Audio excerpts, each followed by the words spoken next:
लक्ष्य नीट।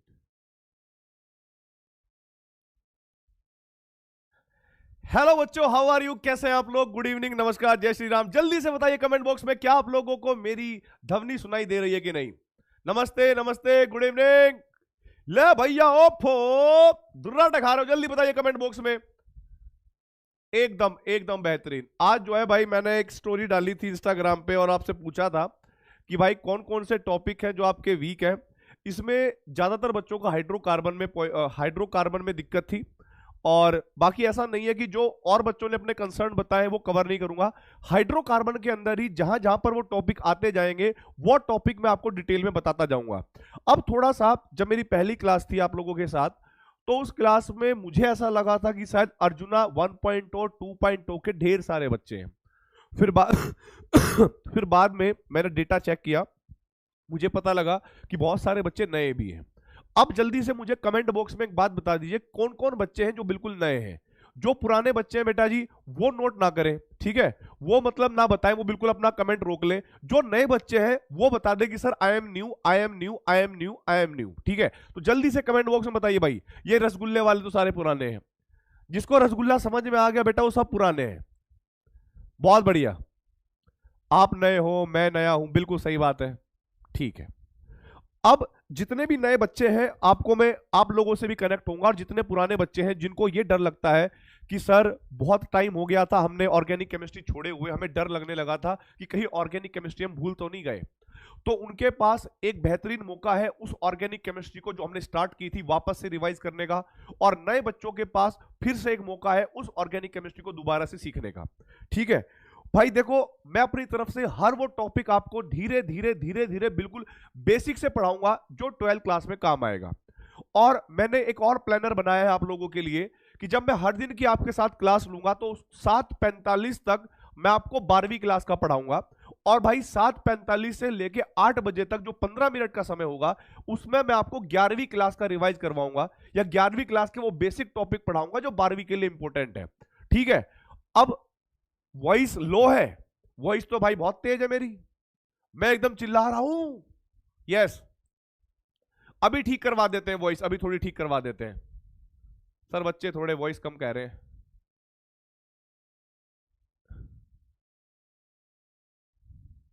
अभी वॉइस ठीक हो जाएगी बेटा, 2 मिनट दे दो, बस 2 सेकंड। बस हो गई वॉइस ठीक, देखो अब। अरे भाई बस बस बस बस बस, एकदम बेहतरीन, वॉइस एकदम ठीक हो गई है। अब मुझे कमेंट बॉक्स में बताइए वॉइस में कोई दिक्कत। अब आपको मुझे अपने आगे के 2 घंटे देने हैं, और 2 घंटे में आप देखना बेसिक से लेकर कैसे कैसे आप एकदम से स्मार्ट बन जाओगे ऑर्गेनिक केमिस्ट्री में। अब वॉइस ठीक करवा दी मैंने, ठीक है? अब जरा देखो भाई, सबसे पहले काम की बात पे आते हैं, टाइम अपने पास बहुत कम है। आज मैं बिल्कुल बेसिक से स्टार्ट करूंगा, नए बच्चों के लिए भी और पुराने बच्चों के लिए भी, ठीक है? सबसे पहले मैं बात करूंगा ऑर्गेनिक कंपाउंड के बारे में कि भाई ऑर्गेनिक कंपाउंड होता क्या है। ऑर्गेनिक कंपाउंड क्या होता है, ठीक है? बिल्कुल बेसिक से, मतलब जैसे एकदम गधे नहीं होते, गधे जिनको कुछ नहीं आता है, बस कोरे कागज है, वैसे मानना है ऑर्गेनिक कंपाउंड क्या होता है। आप लोगों को समझना है द कंपाउंड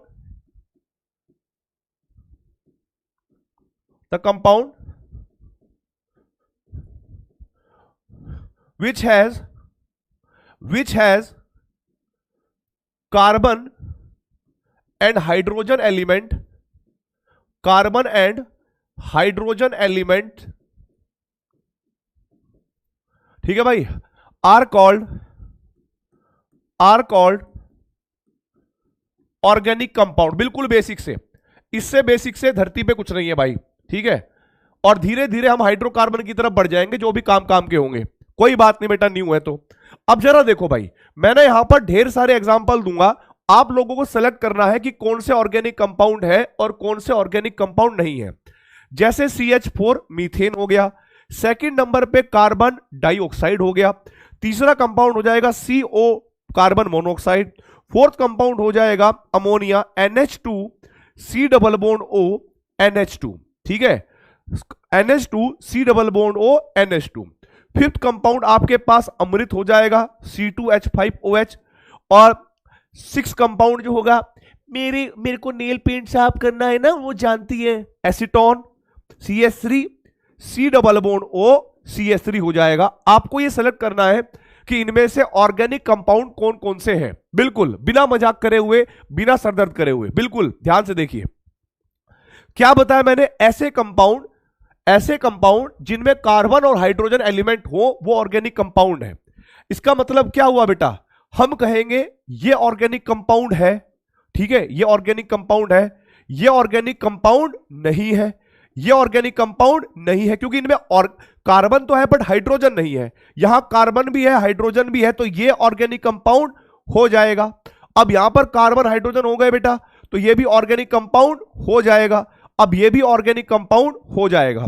किस किस को बिल्कुल बेसिकली ये समझ में आ गया कि ऑर्गेनिक कंपाउंड क्या क्या होते हैं और भाई इनऑर्गेनिक कंपाउंड क्या क्या होते हैं, जल्दी से बताइए कमेंट बॉक्स में। क्या आप लोगों को ये बेसिक चीज समझ में आ गई बेटा? हाँ, और एक और बात ध्यान रखना है यहां पर नोट पॉइंट, ऐसा नहीं है, देखो एक नोट पॉइंट ध्यान रखना है जो नीट के पेपर में भी पूछा जा सकता है। यूरिया जिसका फॉर्मूला ये है NH2CONH2 was the first organic compound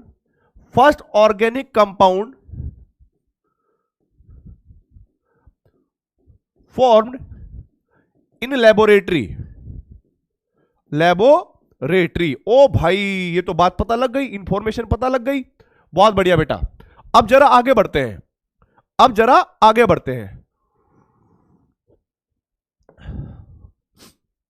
yes. अब बहुत सारे बच्चे ऐसे होंगे जिनको लास्ट वाली क्लास में जब मैं डिस्कस कर रहा था 1 degree carbon, 2 degree carbon, 3 degree carbon, तो आज हम डिग्रियों के बारे में बात करेंगे, कार्बन की, हाइड्रोजन की, ठीक है, एल्काइल हैलाइड की, अल्कोहल की, एमीन्स की। बहुत बढ़िया बेटा। और उन साइंटिस्ट का नाम भी वॉलर था, बिल्कुल सही आंसर दिया बेटा आपने। जितने पुराने बच्चे हैं उनको सब याद है, ठीक है। लेकिन आप लोग जो नए बच्चे हैं वो ये ना सोचे कि सर हमें ये मान के चल रहे हैं कि हमें तो सब कुछ आता है। ये एक आपके माइंड में डाउट हो सकता है कि मुझे ऐसा लगता है कि आपको आता है और मैंने लास्ट ईयर पढ़ाया था, ऐसा बिल्कुल भी नहीं है। मेरे जो पुराने बच्चे थे उनको भी मैं गधा ही मानता हूं अभी भी कि वो भूल गए हैं, उनको बस याद दिलवाना है। और आप तो प्रॉपर हो ही, तो आपको एकदम गधे से घोड़ा बनाना है मुझे, बस आपको एक्सेप्ट करना पड़ेगा कि सर चाहते हैं हमारे भले के लिए, ठीक है, डन भाई। ये क्लियर है तो आगे बढ़ते हैं भाई। अब हम बात करेंगे भाई बिल्कुल बेसिक से कि डिग्री ऑफ कार्बन कैसे फाइंड करते हैं, ठीक है भाई। तो हम क्या कहेंगे भाई, नया टॉपिक है आइडेंटिफिकेशन। और चलो आइडेंटिफिकेशन से पहले भी एक और चीज है, आइडेंटिफिकेशन से पहले एक चीज है हाइब्रिडाइजेशन बड़ी इंपॉर्टेंट है। आधे बच्चों को लास्ट टाइम पे हाइब्रिडाइजेशन समझ में नहीं आ रही थी, तो ठीक है, तो जरा देखो भाई हाइब्रिडाइजेशन आपको कैसे चेक करनी है। अगर आप लोगों ने हाइब्रिडाइजेशन निकालनी है किसी भी एटम की, ठीक है, तो आप लोगों को एक स्टेरिक नंबर काउंट करना होता है। स्टेरिक नंबर बराबर होता है नंबर ऑफ सिग्मा बॉन्ड और प्लस के लोन पेयर ऑफ इलेक्ट्रॉन, और ऐसे lone pair which is not the part of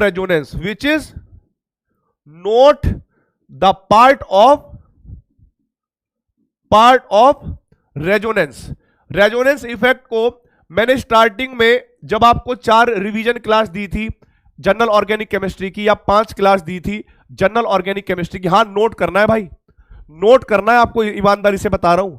अगर आप नए बच्चे हो और फिर भी ये चाहते हो कि हम भी पुराने बच्चों की तरह और स्मार्ट बन जाएं, या हमें नीट इसी साल में फोड़ना है, तो भाई आपको नोट करना पड़ेगा। और पुराने बच्चों तुम तो मैं यहां पे हो ही, है ना, हाँ यहीं पे हो, अभी दिल में ही हो, तो तुम्हें तो सब कुछ पता है, बट आपको रिवाइज करना है ताकि आपको यह ना लगे कि यार बहुत टाइम हो गया हमें पढ़े हुए, बहुत टाइम हो गया, हम सर भूल रहे हैं, कॉन्फिडेंस कम हो रहा है। तो आपको अपना कॉन्फिडेंस लेवल बिल्डअप करना है, ठीक है, नोट करना है भाई, नोट करना है, फिर बाद में भूल जाओगे 1 महीने बाद, नोट तो करना पड़ेगा, ठीक है। नए पुराने सब बराबर है, तो भाई ये क्लियर हो गया। अब नए वाले देखो, नए पुराने, number of sigma bond plus lone pair, और ऐसा लोन पेयर जो रेजोनेंस का पार्ट नहीं होता है, ठीक है। अब जरा एक चीज ध्यान से देखो बेटा, अगर आपकी काउंटिंग स्टेरिक नंबर 2 आता है तो आपको पता क्या करना है। आप जानते हो कि दुनिया में अगर कोई एटम है उसके सेल में एक एस होता है, 3 पी हो सकते हैं और भाई 5 डी होते हैं। ऐसे करके आप डी बना लो। अगर आपकी काउंटिंग 2 है, मान लो आपने काउंटिंग करी, सिग्मा बॉन्ड 2 आए, तो आप लोग पहले 2 को मल्टीप्लाई कर दोगे, तो उस टाइम पर हाइब्रिडाइजेशन क्या बन जाएगी, sp। मान लो आपकी काउंटिंग बेटा जी 3 आई, तो आप पहले 3 को मल्टीप्लाई कर दोगे, उस टाइम पर हाइब्रिडाइजेशन क्या बन जाएगी, sp की पावर 2। अगर आपकी काउंटिंग 4 आई, तो आप पहले 4 लोगे, तो आपके पास इनको मल्टीप्लाई कर दोगे, तो sp की पावर 3। इस तरह से आपको क्या करना है, हाइब्रिडाइजेशन निकालनी है। तो फटाफट बेटा जी नोट करिए इस पे जो भी मैंने यहां पर दिया गया है। और ये मेरा पहला ही वादा है, ऑर्गेनिक केमिस्ट्री तुम्हारे दिल से, तुम्हारी आत्मा से निकल के आएगी, आपको याद करने की जरूरत नहीं पड़ेगी कुछ भी, देखते ही चीजें होंगी क्लियर। ठीक है, अब जल्दी बताइए भाई, क्या आप लोगों ने यहां पर नोट कर लिया? अगर आपने नोट कर लिया हो तो आपको एक बात और ध्यान रखनी पड़ेगी, जो मैंने लास्ट वाली क्लास में एक एग्जांपल देकर बताया था, 3 दोस्तों की कहानी जो शादी में गए थे खाना खाने, है ना, लड़के वाली पार्टी लड़की वाली पार्टी, कि जब एक बॉन्ड बनता है तो सिग्मा बॉन्ड बनता है, क्योंकि हेड टू हेड ओवरलैपिंग होती है। 2 बॉन्ड बनेंगे तो एक सिग्मा और एक, तो ठीक है, ध्यान रखना है। जनरली नॉट ऑलवेज, जनरली क्या होता है, जब हमारे पास कोई एक एटम है और उनके बीच में सिंगल बॉन्ड है, तो आपको मानना है कि एक सिग्मा बॉन्ड 0 पाई बॉन्ड। अगर 2 एटम है, उनके बीच में 2 बॉन्ड है, तो आपको मानना है एक सिग्मा बॉन्ड और एक पाई बॉन्ड। अगर 2 एटम के बीच में ट्रिपल बॉन्ड है, तो आपको मानना है एक सिग्मा बॉन्ड और एक 2 पाई बॉन्ड। 2 पाई बॉन्ड, ये भी नोट करिए बेटा फटाफट। यस, पाई बॉन्ड नोट करिए फटाफट। ठीक है, ये बात आपको समझ में आ गई भाई, बहुत बढ़िया बात है, समझ में आनी चाहिए। एसएन का मतलब स्टेरिक नंबर होता है। आप अपनी तरफ से कुछ भी मान लो, स्टेरिक नंबर, सोनू का नंबर, ठीक है, सत्येंद्र का नंबर, शिवांगी का नंबर, जो आपका मन करे, बद नंबर होना चाहिए। हाँ,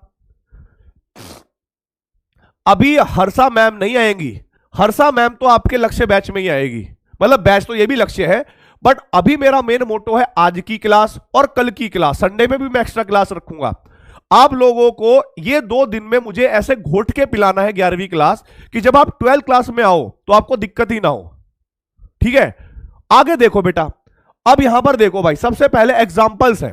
अगर मैं बात करता हूं मीथेन की, तो मीथेन को ऐसे करना है कि कार्बन है, भाई देखो इतने गधे मत हो जाना कि 10वीं क्लास का भी ये ना पता हो कि कार्बन के वैलेंस सेल में 4 इलेक्ट्रॉन होते हैं। ठीक है, अब भाई 4, हमें पता है कि 4 इलेक्ट्रॉन है और 4 हाइड्रोजन जुड़े होते हैं सिंगल बॉन्ड के द्वारा। अब मुझे एक बात बताइए, कार्बन के चारों तरफ एक एक सिंगल बॉन्ड बने हैं, आप काउंट करके बताइए स्टेरिक नंबर क्या होगा, नंबर ऑफ सिग्मा बॉन्ड कितने होंगे प्लस लोन पेयर। आप कहोगे सर यहां पर तो लोन पेयर हमको दिखता ही नहीं है ना, यहां पर तो कोई लोन पेयर है ही नहीं है, यहां पर तो सिर्फ क्या है, सिग्मा बॉन्ड है। तो सिग्मा बॉन्ड कितने हो जाएंगे बेटा जी, 4। ठीक है, तो हाइब्रिडाइजेशन क्या हो जाएगी, आपको बताया था कि एस पी की पावर 3 हो जाएगी, sp3, बिल्कुल करेक्ट है, बिल्कुल करेक्ट है, एकदम सही। दूसरा देखिए, अगर मैं कहता हूं CO2, इसका बताना है, तो आप CO2 का स्ट्रक्चर ऐसे देखोगे, C double bond O double bond O। अब कार्बन के दोनों साइड डबल बॉन्ड है, और आपको अगर काउंट करने के लिए बोल दिया जाए कि भाई कितने सिग्मा बॉन्ड है, आप कहोगे सर इन दोनों में एक सिग्मा बॉन्ड और इन दोनों में एक सिग्मा बॉन्ड होगा। इसका मतलब क्या हुआ कि यहां पर भी एक सिग्मा बॉन्ड, यहां पर भी एक सिग्मा बॉन्ड, तो हमारे पास क्या हो जाएगा बेटा, स्टेरिक नंबर हो जाएगा 2। तो हाइब्रिडाइजेशन क्या हो जाएगी बेटा हमारे पास, sp। ठीक है, पहले 2 को मल्टीप्लाई कर दिया, sp, बिल्कुल करेक्ट है। आगे देखिए, अगर मैंने कहा कि भाई आपको अमोनिया के बारे में बताना है कि अमोनिया की हाइब्रिडाइजेशन क्या होगी। आपको पता है कि नाइट्रोजन के वैलेंस सेल में 5 इलेक्ट्रॉन होते हैं, 3 हाइड्रोजन जुड़े होंगे सिग्मा बॉन्ड के द्वारा, और एक क्या होगा बेटा जी, लोन पेयर। आपको याद होगा मैंने स्टेरिक नंबर में आपको क्या बताया है, सिग्मा बॉन्ड गिनो और लोन पेयर भी गिनो। तो भाई यहां पर जब आप सिग्मा बॉन्ड गिनोगे तो 1 2 3 और एक लोन पेयर, तो स्टेरिक नंबर कितना आ जाएगा 4, और हाइब्रिडाइजेशन क्या बन जाएगी बेटा जी, sp की पावर 3 यानी sp3। ये भी करेक्ट है, एकदम करेक्ट जा रहे हो भी आप बिल्कुल। फिर हम बात करेंगे भाई किसकी, एमीन्स की बात कर लेते हैं, चलो ठीक है। एमीन्स कि भाई मैंने कहा कि CH3 एंड नाइट्रोजन है, H और ऐसे लोन पेयर है। अब आपको इस नाइट्रोजन की हाइब्रिडाइजेशन बतानी है क्या होगी नाइट्रोजन की। आप कहोगे सर नाइट्रोजन के चारों तरफ अगर गिना जाए तो 3 सिग्मा बॉन्ड है, 1 2 3। अगर आपको कार्बन की निकालनी होती तो आप कार्बन को ओपन करके लिखते, बट मैंने पूछा है नाइट्रोजन की, तो आप क्या करोगे, नाइट्रोजन में 1 2 3 और ये लोन पेयर, तो स्टेरिक नंबर कितना हो जाएगा बेटा 4, और हाइब्रिडाइजेशन कितनी हो जाएगी बेटा sp3। वाह भाई तुम तो कमाल हो गए, यस तुम तो कमाल हो गए, यस एकदम क्लियर है। अब जरा मुझे एक बात बताइएगा, देखो भाई अगर मैंने कहा कि मेरे पास CH2 डबल बॉन्ड CH और N H ऐसे लिख दिया मैंने, NH2 CH3 CH और NH2 सॉरी, आप इसको ओपन करके लिखो, CH2 double bond CH single bond nitrogen, एक हाइड्रोजन इधर एक हाइड्रोजन इधर, एक लोन पेयर इधर। अब आपको बताना है इस नाइट्रोजन की हाइब्रिडाइजेशन क्या होगी। अरे ओए क्या हो रहा कि परिस्ता परिस्तिक्षा क्या है, आर यू देयर, यहां पढ़ाई कर ले चुपचाप। हां देखिए इस नाइट्रोजन की हाइब्रिडेशन बतानी है बेटा, बोलो बोलो, आप बोलो आराम से, कोई दिक्कत नहीं है। sp3 कह रहे हैं कुछ बच्चे, कुछ sp2 कह रहे हैं, ध्यान रखना है आपको। अब 1 2 3 हम इनको गिनेंगे, लोन पेयर को नहीं गिनेंगे। अब आधे बच्चे सोच रहे होंगे सर लोन पेयर को क्यों नहीं गिना इस बार, आपने पूरे पीछे तो गिना था लोन पेयर को, क्योंकि लोन पेयर जो है रेजोनेंस में है, क्योंकि लोन पेयर अगर इधर चलेगा तो पाई बॉन्ड उठकर यहां पर आ जाएगा। अब आधे से ज्यादा बच्चे पता है कंफ्यूजन में आ गए, अरे ये क्या बात हुई, हमें कैसे पता लगेगा कि वो रेजोनेंस में है या नहीं है। ठीक है, तो रेजोनेंस का मतलब क्या होता है थोड़ा समझना, मेरी मोटी मतलब मैं जो बताना चाहता हूं आपको, रेजोनेंस आपको इस तरीके से पता लग जाएगा अगर कॉन्जुगेशन बन रहा होगा तो। अब क्योंकि आप एकदम इंग्लिश के खतरनाक बच्चे हो तो आपको यह भी नहीं पता होगा कि कॉन्जुगेशन क्या होता है। मैं आपको बताता हूं, कॉन्जुगेशन का मतलब होता है एकांतर क्रम। जैसे मैंने आपको कहा गधा गधा गधा गधा गधा गधा गधा गधा, तो यहां पर मैं बार बार गधा गधा दोहरा रहा हूं, तो जितने भी गधे हैं एक साथ ये नॉन कॉन्जुगेशन आया। लेकिन अगर मैं आपको कहूं गधा गधैया गधा गधैया गधा गधैया गधा गधैया, तो क्या हो गया बेटा, आपके पास एक के बाद एक क्रम, एक के बाद एक क्रम, एक के बाद एक क्रम, समझ रहे हो। हाँ मन भी लग रहा होगा तुम्हारा गधा गधैया में, अरे भाई साहब बिना गधैया होगे तो तुम्हें मजा ही नहीं आएगा। ठीक है, तो ऐसा ही आपको ध्यान रखना है। अगर मैं एक जैसा नाम लेता हूं लड़का लड़का लड़का लड़का लड़का, तो नॉन कॉन्जुगेशन हो गया, और मैं कहूं लड़का लड़की लड़का लड़की लड़का लड़की, तो क्या बन गया, ये कॉन्जुगेशन बन गया। मैंने कहा पापा पापा पापा पापा पापा, तो ये क्या हो गया, नॉन कॉन्जुगेशन। और papa mummy papa papa mummy papa, ये क्या बन गया, कॉन्जुगेशन। आपने कहा अंकल अंकल अंकल, ये क्या हो गया, नॉन कॉन्जुगेशन। फिर अंकल आंटी अंकल आंटी, तो ये क्या बन गया, कॉन्जुगेशन। ठीक है, अब समझिएगा मेरी बात, जब कभी भी आपके पास लोन पेयर हो और लोन पेयर के बाद सिंगल बॉन्ड आ जाए, लोन पेयर के बाद सिंगल बॉन्ड आ जाए और उसके बाद डबल बॉन्ड आ जाए, पॉजिटिव चार्ज आ जाए, कुछ भी ऐसी चीज आ जाए, उसको आप कॉन्जुगेशन कहेंगे। जैसे मेरी बात समझना केमिस्ट्री में कैसे करना है, double single double single double single, बताइए क्या बोला मैंने, double single double single double, तो ये कॉन्जुगेशन हुआ है नॉन कॉन्जुगेशन, ये कॉन्जुगेशन हुआ है नॉन कॉन्जुगेशन। आप कहोगे सर ये तो कॉन्जुगेशन होता जे, डबल सिंगल के बाद आपने डबल बोला तो ये कॉन्जुगेशन बनता, और मैं बोलता है ऐसे डबल सिंगल सिंगल डबल, तो देखो दो डबल के बीच में दो सिंगल आ गए, कॉन्जुगेशन ब्रेक हो गया, है ना। अगर कभी भी दो स्पीसीज या तो लोन पेयर हो या डबल बॉन्ड हो या पॉजिटिव चार्ज हो, दो अगर आपके पास सिग्मा बॉन्ड आ गया, सिंगल बॉन्ड आ गया, तो वो नॉन कॉन्जुगेशन हो जाएगा। यस, बिल्कुल सही बात, वो नॉन कॉन्जुगेशन हो जाएगा। तो मैंने कहा डबल सिंगल सिंगल डबल, तो ये नॉन कॉन्जुगेशन। पर मैं अगर ऐसे बोलता डबल सिंगल ये, तो आपको लगता कि ये तो कॉन्जुगेशन बन गया। एकदम क्लियर है। तो ऐसा लोन पेयर जिसके बाद एक सिग्मा बॉन्ड हो यानी सिंगल बॉन्ड हो, उसके बाद या तो पाई बॉन्ड हो मतलब डबल बॉन्ड हो, या ट्रिपल बॉन्ड हो, या पॉजिटिव चार्ज हो, कुछ भी होना चाहिए। अगर दो बार एक बार कॉन्टिन्यूअस डबल बॉन्ड आ गया, ठीक है, कॉन्टिन्यूअस सिंगल बॉन्ड आ गया, तो समझ लेना कॉन्जुगेशन ब्रेक, रिश्ता ब्रेक, हम नहीं मानेंगे। अब यहां पर ध्यान से देखो, अगर आप ध्यान से देखना हो कि हमने यहां पर क्यों काउंट किया, कार्बन हाइड्रोजन हाइड्रोजन, ध्यान से देखना, लोन पेयर सिंगल, अब दो बार सिंगल आ गया कॉन्टिन्यूअस में।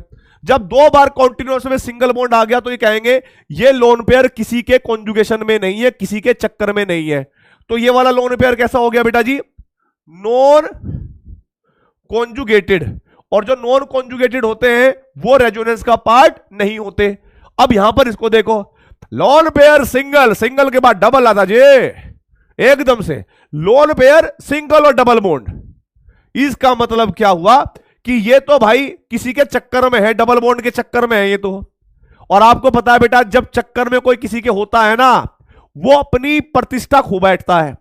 जैसे मान लो आप एकदम खतरनाक आदमी हो, आपका नाम है ऋतिक, जैनब, अक्षत, कुछ भी हो, अभी आप हो, और फिर अगर आप किसी के चक्कर में रहोगे तो आपके पिताजी भी कहेंगे यार पता नहीं क्या किस टाइम पे मैंने पैदा किया, यार कितना बड़ा आशिक बन गया, ये भूल गया सब कुछ, ये वो मेरा बेटा नहीं है, नालायक एक नंबर का है ना, ऐसे करेंगे। तो सेम टू सेम जो लोन पेयर डबल बॉन्ड के चक्कर में पड़ गया, वो भाई साहब फिर नाइट्रोजन का माना ही नहीं गया, वो कह दिया भाई हम नहीं रखेंगे इसको हाइब्रिडाइजेशन में, यार नालायक कहीं का, हमने कहा था सिग्मा बॉन्ड बना ले, पाई के चक्कर में पड़ गया, बदनाम कर दिया इसने।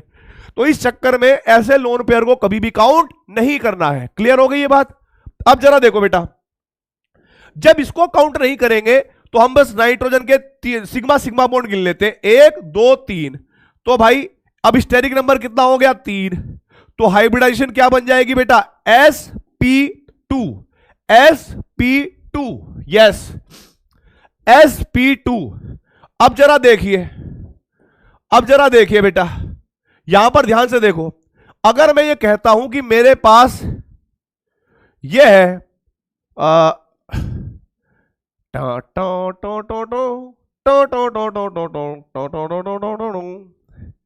हाँ भाई मेरे पास ये कंपाउंड है और ये मेरे पास NH2 लोन पेयर है, तो मैं इसको ऐसे ओपन करके बनाऊंगा भाई, ये मेरे पास 6 मेंबर की रिंग, यहां नाइट्रोजन, इधर हाइड्रोजन और इधर लोन पेयर। तो आप चेक करो, ये लोन पेयर किसी डबल बॉन्ड, पॉजिटिव चार्ज या किसी चीज के चक्कर में है? आप कहोगे नहीं सर ये किसी के चक्कर में नहीं है, क्योंकि देखो लोन पेयर इंडिविजुअल है। अब इसको हम काउंट कर लेंगे, और जब इसको हम काउंट कर लेंगे तो 1 2 3 4। तो भाई पहली बात तो ये, जो तुम टिकटॉक करते हो, सबसे पहले तुमको स्टेरिक नंबर लिखना है, उसके बाद हाइब्रिडेशन का नाम करना है। तो ये क्या हो जाएगा, sp3। क्या हो गया बेटा, ये sp3, बहुत बढ़िया, ये हो गया sp3। भाई मजा आ गया एकदम। हाँ sp3 बिल्कुल सही समझ में आ गया आपके। जो नए बच्चे हैं उनको तो भी पता है, लग गया, पुराने वालों को तो पता है ही पहले से ही। अब आगे बात करते हैं। और भाई मेरा ऐसा मानना कि आपको ये पता है, इसका मतलब ये नहीं कि मैं मान के चल रहा हूं आपको नहीं आता कुछ, ये आपको पता होगा। मैं आपको 0 ही मानता हूं, ठीक है, मुझे बिल्कुल बेसिक से ही पढ़ाना होता है। आप अपने आप को ये मत सोचना कि सर कुछ छोड़ेंगे, कुछ नहीं छोड़ेंगे, बस आपको साथ देना है।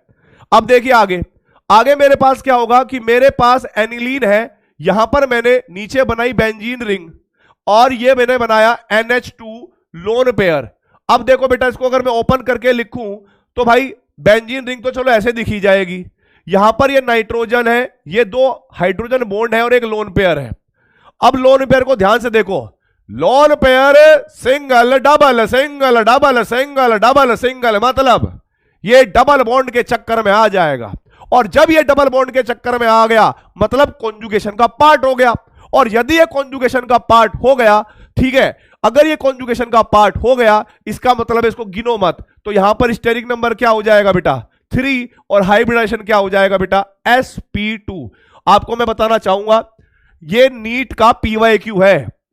नीट का पीवाईक्यू में क्या दिया था, दो स्ट्रक्चर दिए थे, एक ये वाला स्ट्रक्चर और एक ये वाला स्ट्रक्चर, और कहा गया था कि इन दोनों स्ट्रक्चर में नाइट्रोजन की हाइब्रिडाइजेशन होगी, और ऑप्शन ऐसे दे रखे थे, देखो sp3 sp3, दूसरा ऑप्शन था sp3 sp2, फिर तीसरा ऑप्शन था sp2 sp2, डी ऑप्शन था sp2 sp3। ऐसे आपके चार ऑप्शन बन गए थे, ऐसे चार ऑप्शन बन गए थे, दोनों के दोनों स्ट्रक्चर आए थे नीट में। नीट का पीवाईक्यू है ये, जनरल ऑर्गेनिक केमिस्ट्री में। अब मुझे बताइए आपको समझ में आ गया क्या आंसर होगा इसका? जल्दी से मुझे पोल में बता दो, जल्दी से मुझे पोल में आंसर बता दो उसका क्या होगा बेटा। एकदम करेक्ट है, एकदम करेक्ट है।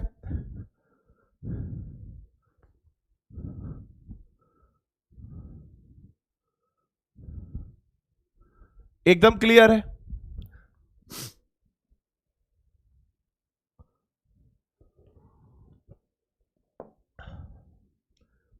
एकदम करेक्ट है बेटा, इसका आंसर होगा बी।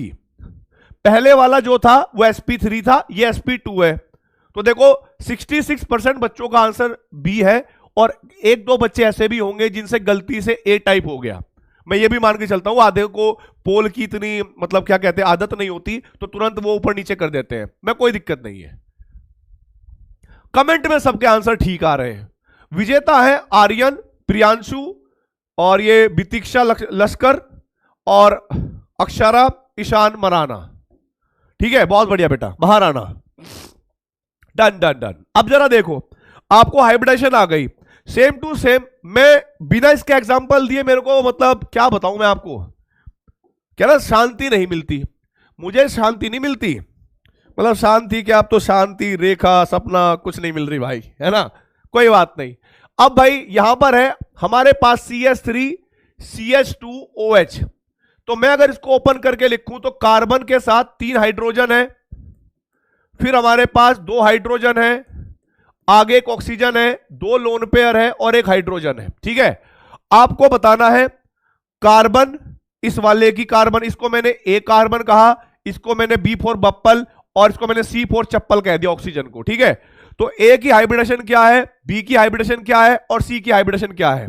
ठीक है, तो ए के चारों तरफ 1 2 3 4 सिग्मा बॉन्ड है, लोन पेयर है नहीं, तो भाई स्टेरिक नंबर हो जाएगा 4, और हाइब्रिडेशन क्या हो जाएगी बेटा sp3।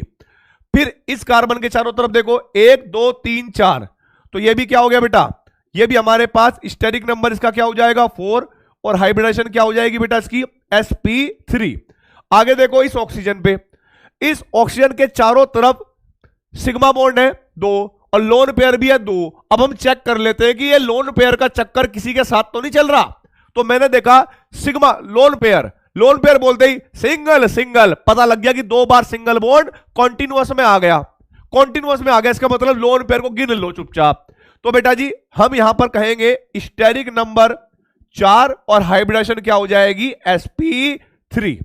अब मुझे बताइए भाई, जो नए बच्चे हैं या जो पुराने बच्चे हैं, आपको हाइब्रिडेशन में कोई दिक्कत? भाई और बहनों जल्दी से बताइए कि आप लोगों को कोई दिक्कत हाइब्रिडेशन में? अच्छा, मेरी स्पीड फास्ट तो नहीं हो रही भाई? एक बार मुझे कमेंट में ये रिव्यू भी दे देना कि स्पीड ज्यादा तो नहीं हो रही मेरी। ठीक है, ऑर्गेनिक केमिस्ट्री में कुछ भी ऐसा नहीं है जो रट्टाफिकेशन वाला हो। मैं आपको बताऊं, कुछ भी तो ऐसा नहीं है जो रटने की जरूरत पड़े। हां, एक चैप्टर है जिसमें दवाइयों के नाम याद रखने पड़ते हैं और कौन से विटामिन की कमी में कौन सी बीमारी होती है, बस वो पार्ट याद करने वाला है। नहीं तो पुराने बच्चे भी आपको बताएंगे कि कुछ भी ऐसा नहीं करवाया सर ने जो कहा कि इसको याद कर लेना। जिस तरीके से आपको अभी ये 2 3 15 20 मिनट में समझ में आने लगा, पूरी ऑर्गेनिक केमिस्ट्री ऐसी है, सिस्टमैटिक। क्लियर है? जब हम लक्ष्य बैच का पार्ट पढ़ेंगे यानी 12th क्लास का पार्ट पढ़ेंगे, तो मैं अपनी स्पीड ऑटोमेटिक स्लो कर लूंगा, और बहुत स्लो कर लूंगा, बिल्कुल धीरे धीरे पढ़ाऊंगा। लेकिन अभी का जो पार्ट है ना बेटा, ये वाला पार्ट, दिस इज रिवीजन। और आप लोग जानते हैं कि आपने 11वीं क्लास में बर्बादी करी है पूरी टाइम की। आपने जनरल ऑर्गेनिक केमिस्ट्री, आपने हाइड्रोकार्बन, ये छोड़ा हुआ है। तो मुझे क्या करना है, कम टाइम में आपको हर चीज बतानी है, मैं आपसे छुड़वाना नहीं चाहता। इसीलिए आपको थोड़ा सा मेरी स्पीड के साथ कोप अप करना पड़ेगा, ठीक है। अगर भाई मेरे साथ कोप अप करने के लिए तैयार हो तो तुम मेरी तरफ एक कदम रखो, मैं बेटा छाती पर चढ़ के तुम्हें सिखाऊंगा, ठीक है। 4 कदम तुम्हारे आगे आऊंगा, फटाफट बताओ भाई, बोलिए भाई। हाँ ये बात है ना, आधे बच्चे कह रहे सर फास्ट करो, और भाई आपको जरूरत नहीं पड़ेगी, आपको जरूरत नहीं पड़ेगी, बस इतना ही रखूंगा, ये स्पीड बहुत है, इतनी स्पीड चलेगी बस रिवीजन रिवीजन में। और जब 12th वाला पार्ट आएगा उसमें स्लो स्लो, उसमें स्लो स्लो, क्योंकि ये मैंने एक्स्ट्रा क्लास इसीलिए रखवाई थी कि आप लोगों को दिक्कत ना हो किसी भी प्रकार से 12th क्लास को स्टार्ट करने में, ठीक है। चलिए भाई आगे बढ़ते हैं। अब भाई एक और कहानी मैं आपको बताना चाहूंगा मेरे दोस्तों। अगर मैं आप लोगों से यह कहूं कि मेरे पास 2 स्ट्रक्चर है, पहला ही स्ट्रक्चर है इस टाइप का कि एक तरफ O और H है, यहां पर लोन पेयर, यहां पर लोन पेयर, और भाई एक तरफ O और H है, यहां पर लोन पेयर और यहां पर लोन पेयर, ठीक है। अब आप बताइए इस वाले ऑक्सीजन की हाइब्रिडेशन क्या होगी, इस वाले की। इसका स्टेरिक नंबर तो हमें पता लग गया कि भाई 2 सिग्मा बॉन्ड, 2 लोन पेयर, और इन लोन पेयर का चक्कर किसी के साथ नहीं चल रहा। मतलब सिंगल बॉन्ड के बाद अगर डबल बॉन्ड होता, पॉजिटिव चार्ज होता या कुछ भी होता तब तो मान लेते, इनका चक्कर किसी के साथ नहीं चल रहा है। तो इसका मतलब क्या हो गया, इसका स्टेरिक नंबर 4 और हाइब्रिडेशन क्या हो जाएगा बेटा, sp3। लेकिन यहां पर देखोगे 2 सिग्मा बॉन्ड, 2 लोन पेयर, तो ध्यान रखना है अगर किसी एटम के पास लोन पेयर एक से अधिक है, 2 है, 3 है, 4 है, 5 है, तो चक्कर किसी एक का ही चलेगा। तो आपको क्या करना है कि दोनों में से आप ये मान लेना कि एक का चक्कर चल रहा होगा इनके साथ रेजोनेंस में, तो दूसरे को गिन लेना। अगर 3 होंगे तो एक का चक्कर चल रहा होगा, एक को गिन लेना, ठीक है। तो आपको ऐसा नहीं है कि सारे छोड़ने हैं, आपको सिर्फ एक छोड़ना है, एक लोन पेयर छोड़ना है हमेशा। तो जब आप एक लोन पेयर छोड़ दोगे तो भाई बचेगा एक लोन पेयर और 2 सिग्मा बॉन्ड, तो हमारे पास 3, और ये हो जाएगा हाइब्रिडाइजेशन इसका sp2। sp2 क्या यहां तक क्रिस्टल क्लियर हो गया, क्या यहां तक क्रिस्टल क्लियर हो गया मेरे दोस्तों? याद है तुमको मैंने कहा था हर एक कॉन्सेप्ट क्रिस्टल क्लियर ही होगा, ठीक है। बहुत बढ़िया, डन। अब जरा देखिए भाई अगली कहानी जो आपको मुझे है सुनानी, वो क्या है, डिग्री कैलकुलेट करवाना, डिग्री फाइंड करवाना कि किस तरह से किसी स्पीसीज की डिग्री देखी जाती है, ठीक है। क्लियर है यहां तक? आप लोगों ने नोट भी कर लिया होगा। देखो भाई, अब है हमारे पास पहला टास्क, टास्क नंबर 1 कि भाई finding of degree of carbon, degree of carbon atom. देखो हाइब्रिडेशन कार्बन की sp3 होनी चाहिए, ठीक है। आपको क्या देखना है, इसकी जो डेफिनेशन है डिग्री ऑफ कार्बन की वो बड़ी सिंपल सी है, the other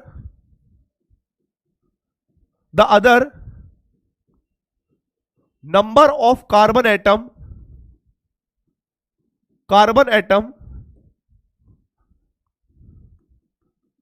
attached to the main carbon, यानी मेन कार्बन का मतलब जिस पर आप फोकस कर रहे हैं, जिस पर आप ध्यान दे रहे हैं, जिसके बारे में आप बात करना चाहते हैं। तो हमने कहा main carbon is known as the degree of carbon, the degree of main carbon, ये हमारे पास है। अब देखो भाई सिंपल सी बात है, तो अगर मैं यहां पर लिखता हूं कि मेरे पास मीथेन है, अब आप मुझे बताइए ये कार्बन क्या किसी दूसरे कार्बन के साथ जुड़ा है?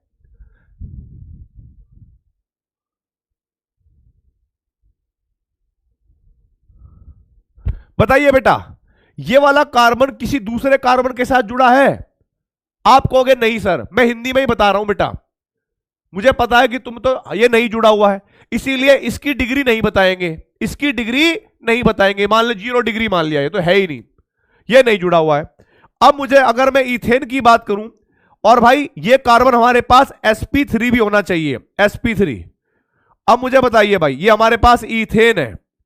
अब इस इथेन में आप मुझे बताइए, ये जो कार्बन है ये कितने कार्बन के साथ जुड़ा हुआ है? इसको छोड़कर, जो मेन है उसको छोड़कर अदर कार्बन एटम गिनने हैं।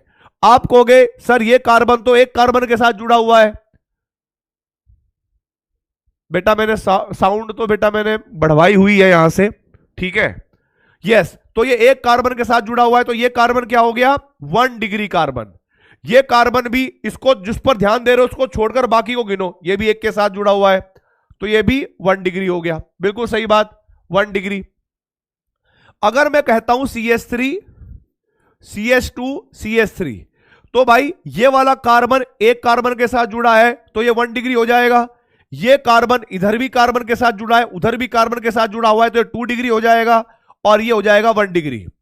ये क्या हो गया? 1 डिग्री। एकदम क्लियर है भाई? एकदम क्लियर हो गई यहां तक बात?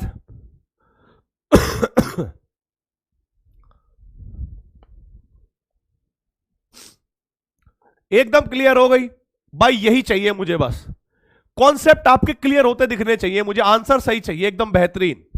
भाई अगर इस स्लाइड पर आपको सब कुछ समझ में आ गया हो तो क्या मैं आगे बढ़ सकता हूं? बहुत बढ़िया बेटा, बहुत बढ़िया। चलिए आगे देखते हैं। अगर मेरे पास ये कार्बन है CH3 और CH3H, और भाई यहां पर CH2, यहां पर मैंने लिखा CH3, यहां पर लिखा मैंने CH3, और यहां पर लिखा मैंने CH3। ये स्ट्रक्चर दिया गया है, और क्वेश्चन लिखा है क्या? The number of 1 degree carbon atoms in the given molecule, ये आपको बताना है कितना होगा, बताइए। 1 डिग्री कार्बन। फिर मेरा दूसरा क्वेश्चन होगा, the number of 2 degree carbon atoms in the given molecule, ठीक है। फिर मेरा तीसरा होगा, the number of 3 degree carbon atoms in the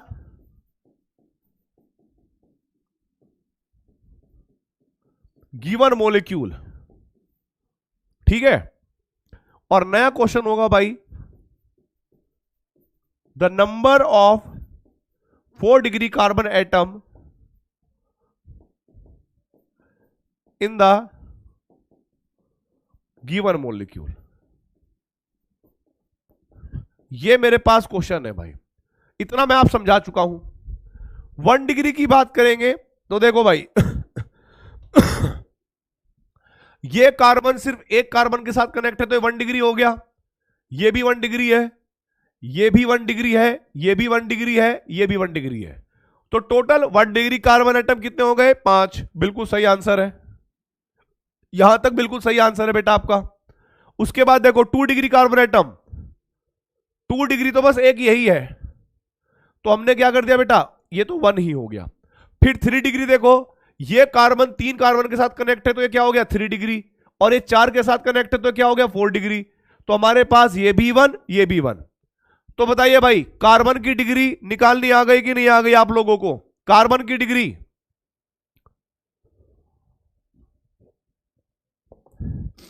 carbon की डिग्री निकालनी आई कि नहीं आई आपको? यस और नो? भाई बड़े कमाल के बच्चे हो गए, एकदम बेहतरीन, मजे आ गए, एकदम बेहतरीन भाई, एकदम बेहतरीन। ठीक है, अब आगे बढ़ते हैं भाई, ठीक है, आगे बढ़ लेते हैं मेरे शेरों। अब जरा देखो, यहां पर कार्बन की डिग्री तो हमने निकाल ली, अब हम बात करेंगे डिग्री ऑफ हाइड्रोजन। अब हम बात करेंगे डिग्री ऑफ हाइड्रोजन फाइंड करना। Finding of degree of hydrogen, कि हाइड्रोजन की डिग्री कैसे पता लगेगी हमें कि भाई वो किस डिग्री का हाइड्रोजन है। ठीक है, कोई बात नहीं बेटा, इसमें क्या होगा ध्यान रखना है, जो हाइड्रोजन जिस डिग्री के कार्बन से कनेक्टेड होगा वही उसकी भी डिग्री होगी, वही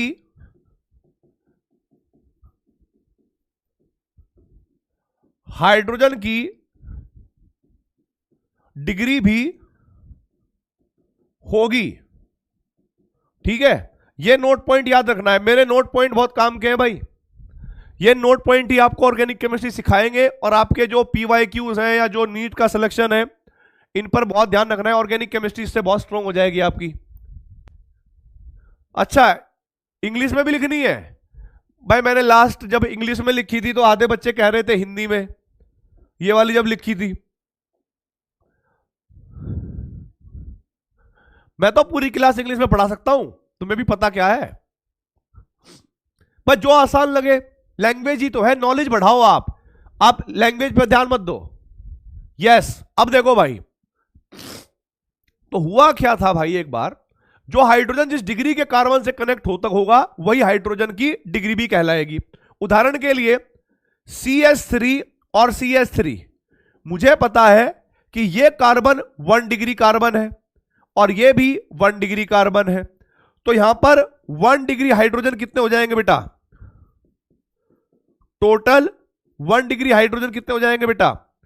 आप कहोगे सर जब कार्बन की डिग्री 1 है तो उससे जुड़े हुए हाइड्रोजन की डिग्री भी 1 ही होगी, तो बेटा यहां पर भी 1 डिग्री हाइड्रोजन, यहां पर भी 1 डिग्री हाइड्रोजन। ओके, चलो अब मैं तुम्हें इंग्लिश में पढ़ा चाहूं। है उल्लू के पाछा, तुम बिल्कुल इसको ध्यान से पढ़ो। कितना हो गया ये 6 डिग्री। ओके, पुराने जमाने में ऐसे ही होता था भाई, पिक्चर बनाते थे, अंग्रेज को अगर रिप्रेजेंट करना होता था तो वहां पर बजट होता था कम, तो वो लोग इंडिया वाले को ही पकड़ लेते थे, सफेद बाल कर देते थे और बुलवाते हिंदी थे उससे, लेकिन बस एक्सेंट चेंज कर लेते थे। हे यू इंडियन, चलो यहां से जल्दी चलो टाइप से ऐसे बात करवाते थे। ठीक है, तो भाई ये हो गया 1 डिग्री। अब आपको बताना है CH3, CH2 और CH3। ध्यान दो, आपको बताना है टोटल 1 डिग्री हाइड्रोजन कितने हैं, टोटल 2 डिग्री हाइड्रोजन कितने होंगे, और टोटल 3 डिग्री हाइड्रोजन कितने होंगे, बताइए बेटा।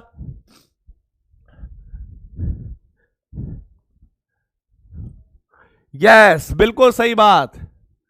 यस, आप कह रहे हो सर हमें पता लग गया कि ये कार्बन 1 डिग्री का है, ये 1 डिग्री कार्बन, ये 2 डिग्री कार्बन है, ये 1 डिग्री कार्बन है, तो इससे जुड़े हुए हाइड्रोजन को भी 1 डिग्री कहेंगे, इससे जुड़े हुए हाइड्रोजन को भी 1 डिग्री कहेंगे, तो ये तो हो गए हमारे पास 6, ये 2 डिग्री हो गए 2, और 3 डिग्री तो इसमें है ही नहीं, तो 0 हो गया, 3 2 0, बिल्कुल सही। आगे देखिए अगला क्वेश्चन, अगर मेरे पास ये क्वेश्चन है भाई CH3 CH CH3 CH2 CH2 और CH3, ये स्ट्रक्चर है। मैं कह रहा हूं बेटा टोटल 1 डिग्री हाइड्रोजन कितने होंगे, टोटल 2 डिग्री हाइड्रोजन कितने होंगे, टोटल 3 डिग्री हाइड्रोजन कितने होंगे, ये आपको बताना पड़ेगा।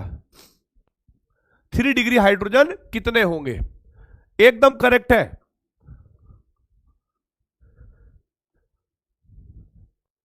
एकदम करेक्ट है, कोई दिक्कत वाली बात नहीं है।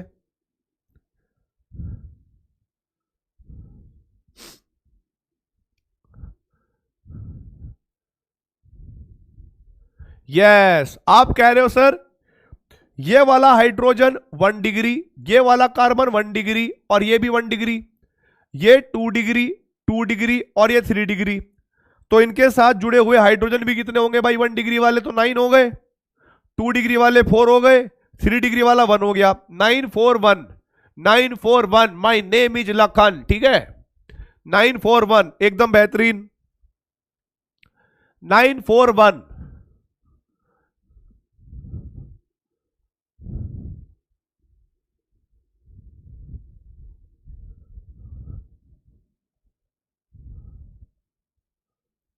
बेहतरीन भाई बेहतरीन, वो एकदम करेक्ट है।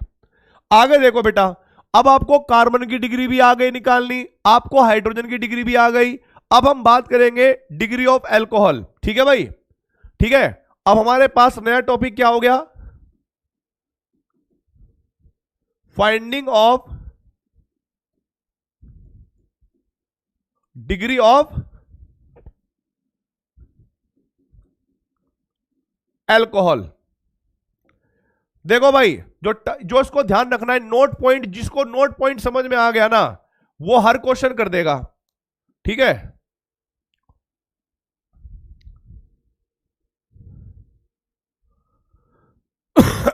अमृत वाला, हाँ देखिए, द डिग्री ऑफ अल्कोहल, या भाई अमृत परिवार, ठीक है, the degree of alcohol is the same, is the same as the degree of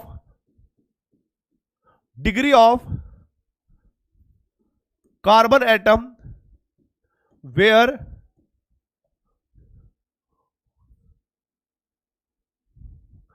carbon atom attached to या associate to OH group, ठीक है, OH ग्रुप। आपको ये देखना है कि भाई OH ग्रुप जिस डिग्री के कार्बन से कनेक्ट होगा वही डिसाइड कर देगा कि अल्कोहल की डिग्री भी क्या होगी, ठीक है बेटा। नहीं, कलयुग का अमृत नहीं होता ये, बेसिकली बस इथाइल अल्कोहल को ही अब अमृत कह सकते हो कलयुग का। बाकी जो मिथाइल अल्कोहल हुआ, प्रोपाइल अल्कोहल हुआ, ये सारी बाकी जो और अल्कोहल हुए सब जहरीले होते हैं। आप लोगों ने कभी कहानी सुनी होगी कि बिहार में जहरीली शराब पीकर कुछ लोग खत्म, यूपी में जहरीली शराब पी के खत्म। वो पता क्या होता है, जो शुगर मिल में जहां पर अल्कोहल बनता है तो वहां पर कुछ काम करने वाले होते हैं लोग। अब वो क्या सोचते हैं कि यार अल्कोहल तो बन ही रहा है, चलो यार थोड़ा सा उठा लेते हैं। तो वो जब थोड़ा बहुत अल्कोहल उठा लेते हैं तो उनको ये नहीं पता होता कि मिथाइल अल्कोहल क्या है और इथाइल अल्कोहल क्या है, क्योंकि दोनों को देखने पर भी एक जैसा लगता है और उनमें से स्मेल भी एक जैसी आती है। तो इस वजह से क्या होता है कि जब वो चोरी कर रहे होते हैं तो बेचारे वो केमिस्ट्री तो पढ़े नहीं होते और उनको इतनी नॉलेज भी नहीं होती, तो वो गलती से चोरी करते हुए इथाइल अल्कोहल की जगह पर मिथाइल अल्कोहल उठा लेते हैं। और जब मिथाइल अल्कोहल उठा लेते हैं तो बस वो सब में सर्व करते हैं, जश्न बनाते हैं। तो भाई 4-5 घंटे तो वो फुल मजे लेते हैं, सो भी जाते हैं, फिर उसके बाद उठते नहीं है, ठीक है, क्योंकि मिथाइल अल्कोहल जो है पॉइजनस की तरह बिहेव करता है। क्लियर हुई ये बात? ये समझदारी वाली बात है। आप भी और आपके जितने भी जानकार हैं उनको बता देना कि कहीं से अल्कोहल ना चुराएं, किसी कंपनी से अल्कोहल ना चुराएं, ठीक है, पढ़ के चुराएं। चलो आगे बढ़ते हैं भाई। अब यहां पर एग्जांपल है, जैसे मैंने कहा कि भाई ये कार्बन है मिथाइल अल्कोहल CH3OH, तो ये कार्बन की डिग्री 0 है, तो आप यहां पर इसको अल्कोहल को 1 डिग्री 2 डिग्री 3 डिग्री ना कहें। अगर मान लो मैंने कहा अमृत के बारे में बात करी, तो जिस कार्बन से OH ग्रुप कनेक्ट है वो कार्बन एक कार्बन के साथ कनेक्ट है, यानी ये कार्बन 1 डिग्री हुआ तो अल्कोहल भी क्या हो गया 1 डिग्री। तो हम इसको बोलेंगे 1 degree 1 degree alcohol, 1 degree alcohol. जैसे मैंने कहा कि भाई नेक्स्ट क्या होगा CH3 CH और CH3, यहां पर मैंने OH ग्रुप लगाया, तो आप जो कनेक्टेड एटम है उसकी डिग्री चेक करो, उसके बेस पे आप अल्कोहल की डिग्री बता दो। तीसरा एग्जांपल आपके पास हो गया CH3 C, यहां पर CH3 और यहां पर CH3 और यहां पर OH, ठीक है, आप इसकी डिग्री बता दो, आप इसकी डिग्री बता दो क्या होगी। आप कह रहे हो सर इस वाले कार्बन की 1 डिग्री मुझे समझ में आ गया, इसकी तो मुझे साफ साफ पता लग गई 2 डिग्री है, और मुझे यह भी पता लग गया ये 3 डिग्री है। क्लियर है, ये 3 डिग्री है। वाह भाई कमाल हो गया, आप तो पढ़े लिखे इंसान हो गए, पढ़े लिखे चोर हो गए, है ना। आगे देखो भाई, तो आगे आप चल के कुछ काम करने लगो किसी कंपनी में अल्कोहल की, और वहां पर गलती से भी ना कुछ और मत उठा लाना। अब देखो भाई, ये कितने डिग्री का अल्कोहल होगा, ये कितने डिग्री का होगा, ये कार्बन ऐसे दो कार्बन के साथ कनेक्ट है,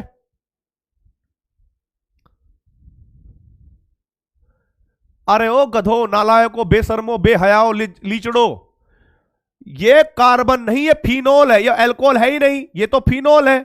ध्यान रखना है, बेंजीन रिंग के साथ जब हम गधे कहेंगे टू टू टू टू टू, अबे ये मैं बेवकूफ बनाने के लिए दिया था, ये अल्कोहल है ही नहीं, ये तो फिनोल है। बेंजीन रिंग के साथ जब कभी OH ग्रुप लगा होगा तो उसको फिनोल कहते हैं, अल्कोहल नहीं। अल्कोहल की कंडीशन यह है कि OH ग्रुप ऐसे कार्बन के साथ कनेक्ट होता है जो sp3 हाइब्रिड हो। अल्कोहल, हां, लीचड़ कहीं के, यस, ये अल्कोहल नहीं है, फिनोल है। एकदम बेहतरीन। अब ये समझदारी वाली बात करी तुमने, हाँ। अब जो थूका एकदम चाटने लगे, अरे नहीं नहीं सर, मुझे तो पता था, मैं अल्कोहल बोला ही नहीं, ये तो फिनोल है, हाँ याद आ गया। गधे कहीं के, एक नंबर के लीचड़।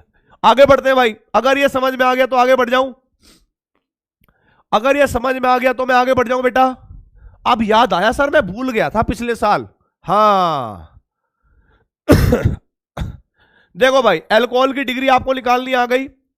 अब हमारे पास क्या होगा बेटा, finding of degree of amines, amines, ठीक है, finding of degree of amines. इसको भी बहुत आसान है, ये बहुत आसान है, इतना टफ है ही नहीं ऑर्गेनिक जितना तुम सोचते हो। भले ही तुम्हारे सीनियर कहते हो, भले ही बहुत सारे लोग कहते हो कि ऑर्गेनिक केमिस्ट्री बहुत टफ है, नहीं है। आपने अगर ऑर्गेनिक केमिस्ट्री को अपना दिल दे दिया तो ऑर्गेनिक केमिस्ट्री तुम्हें पूरी की पूरी तुम्हारे अंदर समा जाएगी, ठीक है। एमीन्स, देखो बेटा, अगर आपको फाइंड करना है कि डिग्री ऑफ एमीन्स कैसे निकालते हैं तो मैं बताऊंगा भाई। The number of carbon atom, ठीक है, carbon atoms connected to nitrogen atom in the amines, in the amines is known as the degree of amines।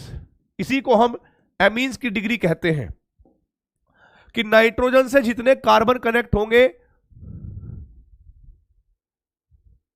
इधर देखो बेटा, इधर देखो बेटा, सबसे पहले CH3NH2, फिर देखो CH3CH2NH2, उसके बाद CH3NH2, उसके बाद CH3NH2। बताइए ये इसकी डिग्री क्या होगी, इसकी डिग्री क्या होगी भाई।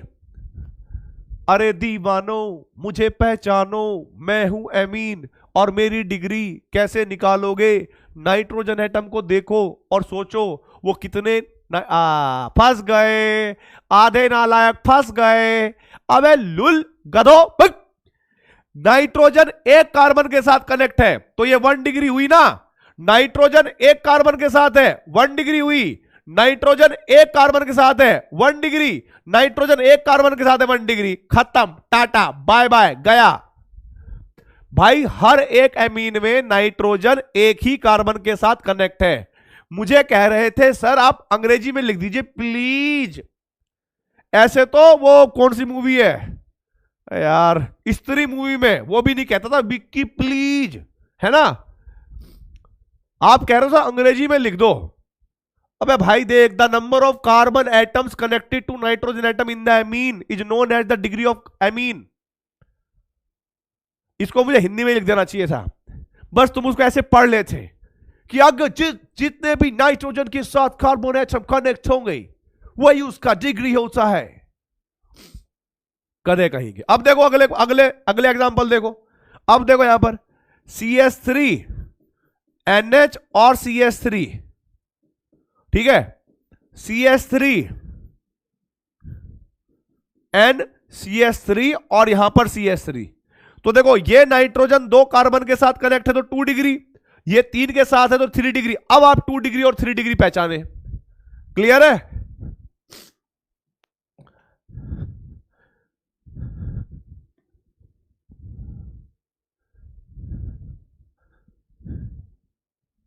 हाँ हाँ, हिंदी में लिखा, हिंदी में आ गए।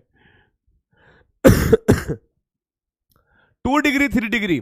अब जल्दी से मुझे बताइए कमेंट बॉक्स में किस किस को डिग्री ऑफ एमीन फाइंड करना आ गया, किस किस को डिग्री ऑफ एमीन फाइंड करना आ गया मेरे बच्चों, फटाफट बताइए।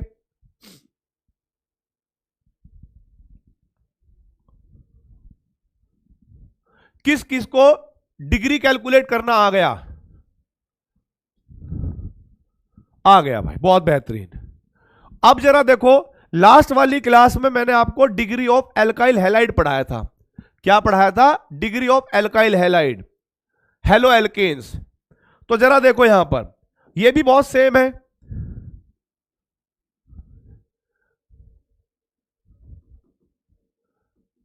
Finding the degree of halo alkanes, क्योंकि मुझे लगा कि बाकी तुम्हें पता होंगी, इसीलिए मैंने यहां से शुरू किया। ठीक है, कोई बात नहीं, आप भूल गए, कोई बात नहीं, भूलना आपका काम है, समझाना मेरा काम है। देखिए, अगर मैं इसकी डेफिनेशन की बात करूं तो आपको ध्यान रखना है, ठीक है भाई। हेलोजन जिस कार्बन से कनेक्ट होगा, कनेक्टेड होगा,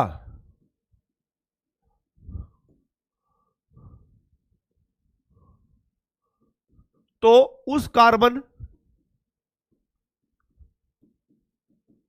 कार्बन की डिग्री ही हेलो एल्केन की डिग्री होती है। अब मैंने ये वाला हिंदी में लिख दिया, कुछ इंग्लिश में आएगा, कुछ इंग्लिश में आएगा। Same degree of carbon atom, same degree of carbon atom, बिल्कुल बेहतरीन बेटा, एकदम करेक्ट।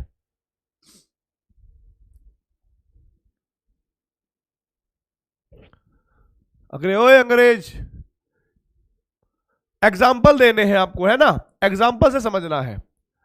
अब अगर हम बात करेंगे CH3Cl, तो ये कार्बन किसी कार्बन के साथ नहीं जुड़ा हुआ है तो इसकी डिग्री नहीं बोलेंगे, इसको बस ऐसे ही बोल देंगे मिथाइल क्लोराइड। बट अगर आप लोगों के सामने ये एक तरह का कार्बन है CH2Cl, फिर आप ध्यान से देखो, CH3 H, और यहां पर क्या हो गया बेटा? CH2Cl। यहां पर क्या हो गया भाई? CH2Cl। बेटा 1 मिनट का समय दे दो।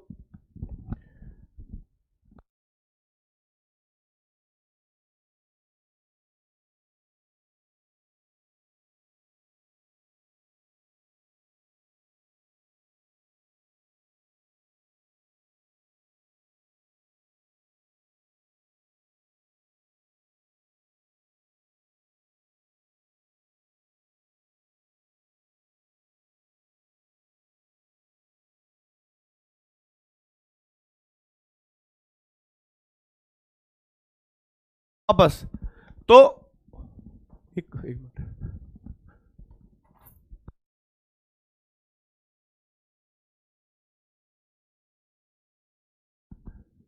हाँ भाई, हाँ भाई, देखो देखो, ये कोई नहीं, ये कार्बन एक कार्बन के साथ है तो 1 डिग्री, तो एल्काइल हैलाइड भी 1 डिग्री हो गया। ये क्लोरीन जिस कार्बन के साथ कनेक्ट है वो भी एक के साथ ही कनेक्ट है, तो ये भी 1 डिग्री, तो दोनों ही 1 डिग्री हो गए। हाँ, 2 डिग्री वाले मत लिखना भाई, 011, बिल्कुल सही बात है, 011 हो गए, बिल्कुल सही बात। अगर मैंने यहां पर लिखा इस तरीके से CH3 H और Br, तो देखो भाई, ये जो कार्बन है ये 2 कार्बन के साथ कनेक्ट है, इसका बताओ, और यदि मैंने ऐसे लिखा कि CH3 CH3 CH3 और Cl, तो आप कहोगे भाई ये हमारे पास 2 डिग्री हो गया और ये हमारे पास 3 डिग्री हो गया।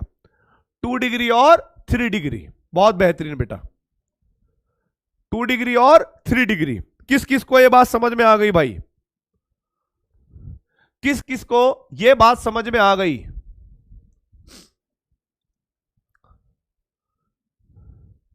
एकदम क्लियर भाई, एकदम क्लियर, मजा आ गया भाई, एकदम बेहतरीन। अब भाई मैं आपको एक बात और बताना चाहता हूं। कुछ बच्चों ने मुझे वहां पर, जब मैंने इंस्टाग्राम पे स्टेटस लगाया था कि भाई आपका वीक टॉपिक क्या है, तो कुछ बच्चों ने कहा था सर स्टीरियो केमिस्ट्री एक ऐसा पार्ट है जो हमें नहीं आता। ठीक है, प्लीज स्टीरियो केमिस्ट्री भी बता देना। तो याद होगा आपको, लास्ट ईयर मैंने आपको एक बात बताई थी कि स्टीरियो केमिस्ट्री 11वीं क्लास में नहीं पढ़ाई जाती, फिर भी मैं आपको पढ़ा देता हूं ताकि कोई दिक्कत ना हो। तो 11वीं क्लास वालों को मैंने 11वीं में भी स्टीरियो केमिस्ट्री पढ़ाई थी, कायरल सेंटर वगैरह ये सब पढ़ाए थे। और मैंने ये भी बोला था कि जब 12th क्लास में पढ़ेंगे हम दोबारा से, मिला नहीं, चलो कोई नहीं, जब 12th क्लास में आएंगे तो दोबारा से फिर पढ़ाऊंगा। तो stereo chemistry is the part of 12th class, और 12th क्लास में हम ऑलरेडी हैं, तो आप टेंशन ना लो, स्टीरियो केमिस्ट्री को वापस से हम क्रिस्टल क्लियर कर देंगे। ठीक है, कोई दिक्कत वाली बात नहीं है, आपको कोई दिक्कत वाली बात नहीं है स्टीरियो केमिस्ट्री से रिलेटेड। अब वापस आते हैं बेटा काम की बात पे, जरा देखो।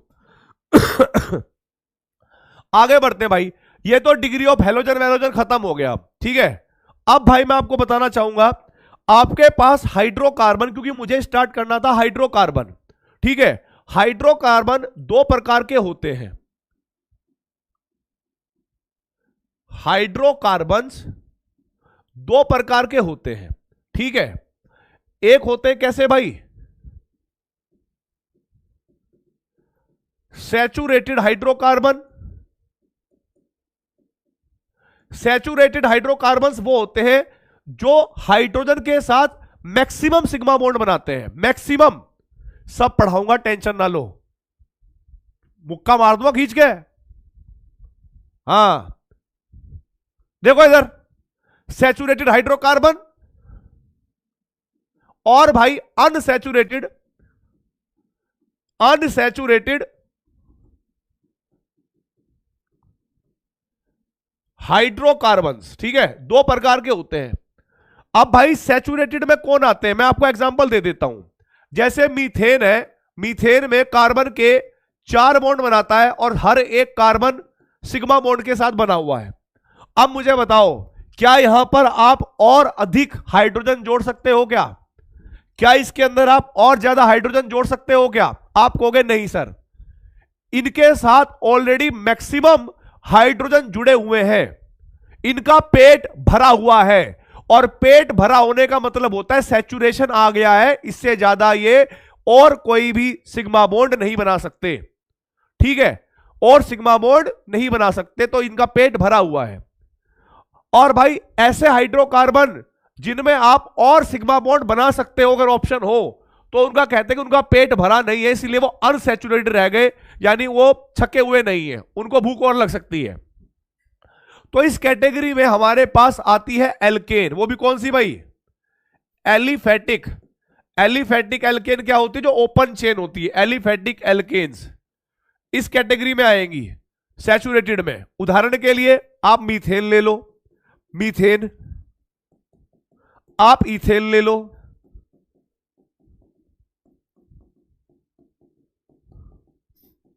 ठीक है। आप प्रोपेन ले लो, CH3, CH2 और CH3, जहां पर मैक्सिमम आपको क्या होगा, मैक्सिमम क्या होगा आपके पास एल्केन होगी। और जो एलिफेटिक एल्केन होती है उनका जो जनरल फॉर्मूला होता है, या आपने 10th क्लास में कभी पढ़ा होगा, जनरल फॉर्मूला वो होगा CnH2n+2। जो इस फॉर्मूले को फॉलो करेंगी वो सैचुरेटेड है भाई, CnH। हाँ बिल्कुल सही बात। और भाई जो अनसैचुरेटेड हाइड्रोकार्बन होते हैं, इसके अंदर पता क्या होगा, इसके अंदर पता क्या होगा,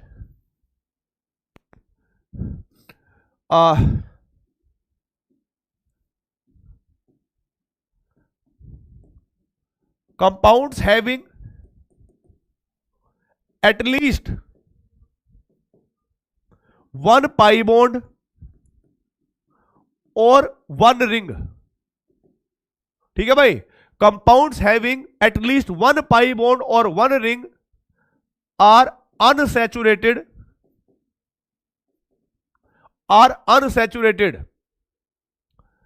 अब इसमें एल्कीन भी हो सकती है, एल्काइंस भी हो सकती है, इसमें आपके पास साइक्लिक कंपाउंड भी हो सकते हैं, रिंग भी हो सकती है। जैसे मैंने उदाहरण के लिए साइक्लोप्रोपेन लिख दिया, साइक्लोब्यूटेन लिख दिया।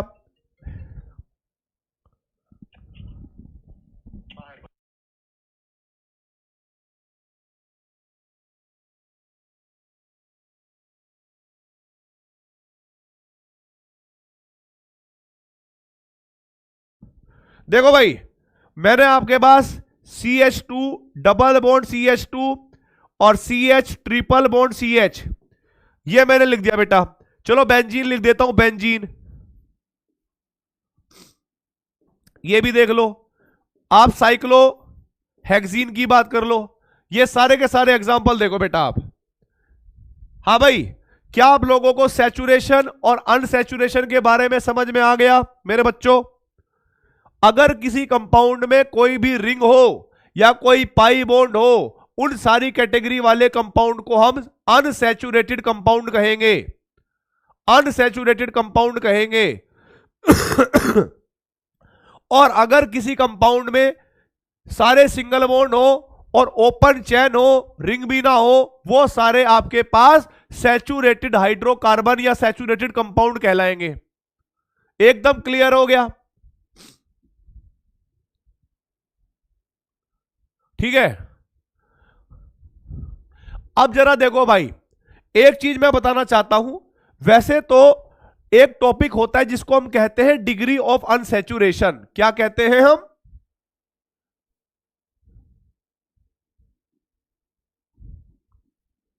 Degree of unsaturation,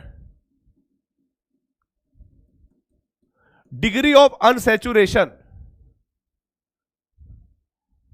degree of unsaturation. अब इसको अलग अलग चीजों के लिए आप अलग अलग तरीके का फॉर्मूला लगाओगे, कंपेयर करोगे, कैलकुलेट करोगे, तो आपका ना टाइम जो है वेस्ट हो जाएगा। ठीक है। अब आपको एक बात ध्यान रखनी है, डिग्री ऑफ अनसैचुरेशन का दूसरा नाम होता है double bond equivalent. Double bond equivalent, double bond equivalent इसका दूसरा नाम है। तो भाई मैं शॉर्ट ट्रिक बता देता हूं आपको, शॉर्ट ट्रिक। ठीक है, शॉर्ट ट्रिक बताना है। कैसे कैलकुलेट करते हैं? डिग्री ऑफ अनसैचुरेशन बराबर होगा नंबर ऑफ पाई बॉन्ड, आपको पाई बॉन्ड गिनना है, और प्लस के, ठीक है, प्लस के नंबर ऑफ रिंग्स। ये टोटल काउंट करके आपको डिग्री ऑफ अनसैचुरेशन निकालना है। जो फॉर्मूला है ना, फॉर्मूला वो तो आपको पता ही है क्या होता है, वो डेल्टा H/2, वो मैंने पढ़ाया था लास्ट टाइम। बट मैं यहां पर शॉर्ट ट्रिक में आपको ज्यादा से ज्यादा कंटेंट देने की कोशिश इसलिए कर रहा हूं क्योंकि 12th क्लास का टॉपिक चल सके। ठीक है, बिल्कुल सही बात। तो आपको क्या करना है, number of pi bond and number of rings, इनको गिनना है। बिल्कुल शॉर्ट है। अब भाई आप मुझे बताएंगे सबसे पहले इस कंपाउंड का डिग्री ऑफ अनसैचुरेशन क्या होगा। पहले वाले का CH2 डबल बॉन्ड CH और CH3, फिर दूसरे का CH2 डबल बॉन्ड CH, यहां पर CH2, रिंग चाहे कितने भी मेंबर की उससे मतलब नहीं है, रिंग को काउंट करना है बस। फोर्थ हमारे पास क्या होगा बेटा?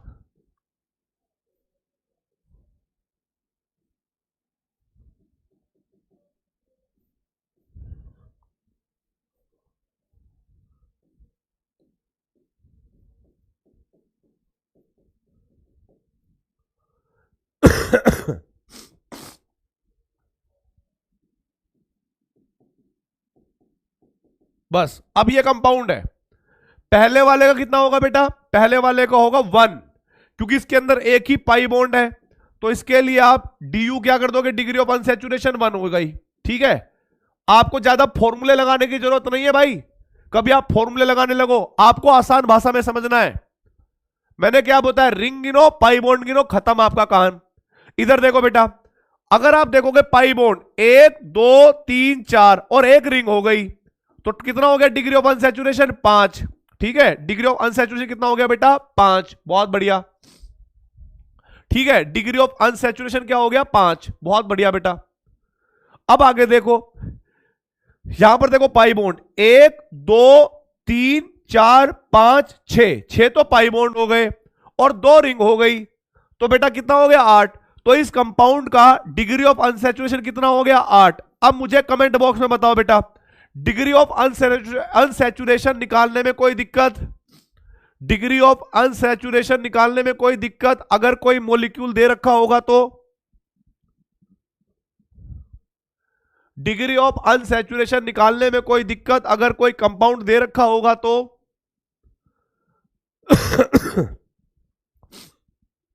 नहीं है।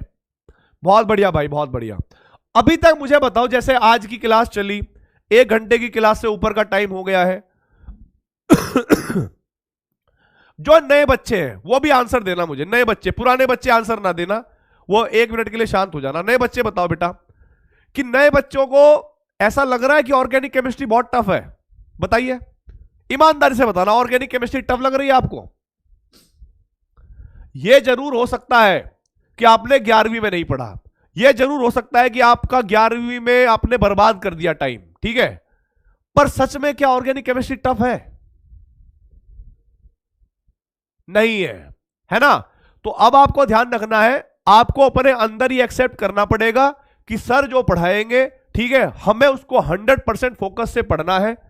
और सच में ऑर्गेनिक केमिस्ट्री बहुत इजी है, और आपको इसका परिणाम जो है 15 से 20 दिनों में, जब आपके टेस्ट होंगे, जब आपके मॉड्यूल के क्वेश्चन बनने लगेंगे, जब आपके डीपीपी के क्वेश्चन बनने लगेंगे, अपने आप पता लग जाएगा कि यार इसके क्वेश्चन करने में तो 30 सेकंड से ज्यादा टाइम ही नहीं लगता। जैसे आप फिजिकल के क्वेश्चन करने लगते हो तो कैलकुलेशन होता है, फॉर्मूला होता है, लॉजिक होता है, ठीक है, वहां पर एक क्वेश्चन को करने में 2 मिनट भी लग जाते हैं, 1.5 मिनट भी लग जाता है, 3 मिनट भी लग जाते हैं। यहां तो 30 सेकंड में आंसर है भाई, ठीक है। तो भाई नए वाले बच्चे, आई होप सभी कुछ आपको रिवाइज भी हो रहा होगा, और पुराने वाले बच्चों के लिए, पुराने वाले बच्चों भाई अपना, अब तुम्हारा नंबर है, कमेंट बॉक्स में जल्दी से बताइए, क्या पिछले साल का कुछ कुछ याद आ रहा है? हाँ भाई, जो पुराने वाले बच्चे हैं, क्या पिछले साल का कुछ कुछ याद आ रहा है? रिवीजन हो रहा है? बहुत बेहतरीन, बस ऐसे ही रखना है आपको। आगे देखो भाई, अब कहानी क्या है कि मुझे हाइड्रोकार्बन को पढ़ाने के लिए कहीं ना कहीं ज्योमेट्रिकल आइसोमेरिज्म की जरूरत पड़ेगी, ठीक है। क्या करना पड़ेगा मुझे? ज्योमेट्रिकल आइसोमेरिज्म की जरूरत पड़ेगी, क्योंकि एक बच्चे ने वहां पर इंस्टाग्राम पे लिखा था, सर वो हमें वो कैट रूल समझ में नहीं आया, सर हमें एरिथ्रो ये समझ में नहीं आया, प्लीज बता दो क्या होता है, ठीक है। मैंने कहा रुक जा बेटा, तेरे जितने भी है सब कुछ समझ में आएगा, ठीक है। बस टाइम दे। फिर आधे एक बच्चे का कमेंट आया था, सर मेरा कन्फर्मर मेरा थोड़ा सा वीक पार्ट रह गया। मैंने कहा ठीक है, चल तेरा भी करवाऊंगा। एक कह रहा था, एक बच्चे का डाउट था, उनको लगता होगा कि मैं रिस्पॉन्स नहीं करता या मैंने पढ़ा नहीं होगा, मैंने तुम्हारे सबके जो तुम्हारी समस्या थी मैंने सारी देखी। वो कह रहा था कि सर आपने बोला था कि जो कन्फर्मल आइसोमर्स होते हैं वो इनफाइनाइट होते हैं, पर साइक्लोहेक्सेन के तो 5 होते हैं या 4 होते हैं, जो भी है। तो सब कुछ तुम्हारे जो क्वेश्चन है वो मेरे दिमाग में फिट हो गए थे, ठीक है, कि भाई तुम्हारी क्या क्या कंडीशन थी और मुझे क्या क्या करना है, और किसका EZ में दिक्कत किसको है, सिस ट्रांस में दिक्कत किसको है। तो मैं उन्हीं को पूरा करने के लिए सैटरडे संडे एक्स्ट्रा क्लास रखा करूंगा।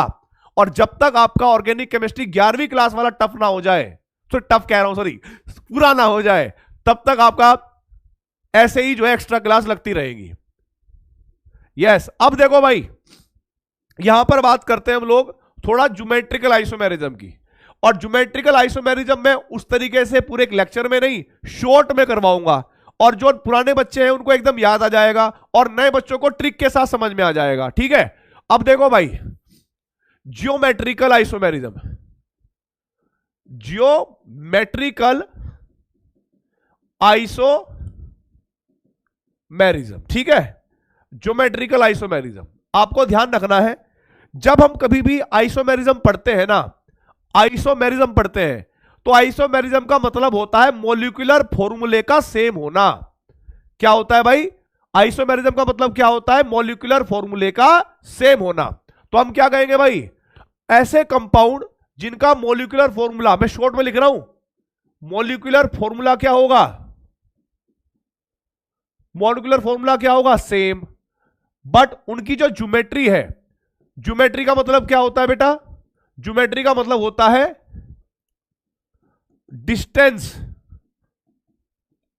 And bond angle, distance and bond angle. Geometry बिल्कुल बेसिक भाषा वाला, जो मैथ्स वाली ज्योमेट्री है उन्हीं के बारे में, ठीक है। तो हमने कहा कि भाई ज्योमेट्री का मतलब होता है distance and bond angle different होने चाहिए। क्या होने चाहिए जी? डिफरेंट। एग्जाम्पल के लिए मेरे पास एग्जाम्पल दे रहा हूं मैं एक कंपाउंड है C4H8। क्या है कंपाउंड? C4H8, या जिसको आप ये भी कह सकते हो ब्यूट 2इन, एक स्ट्रक्चर है।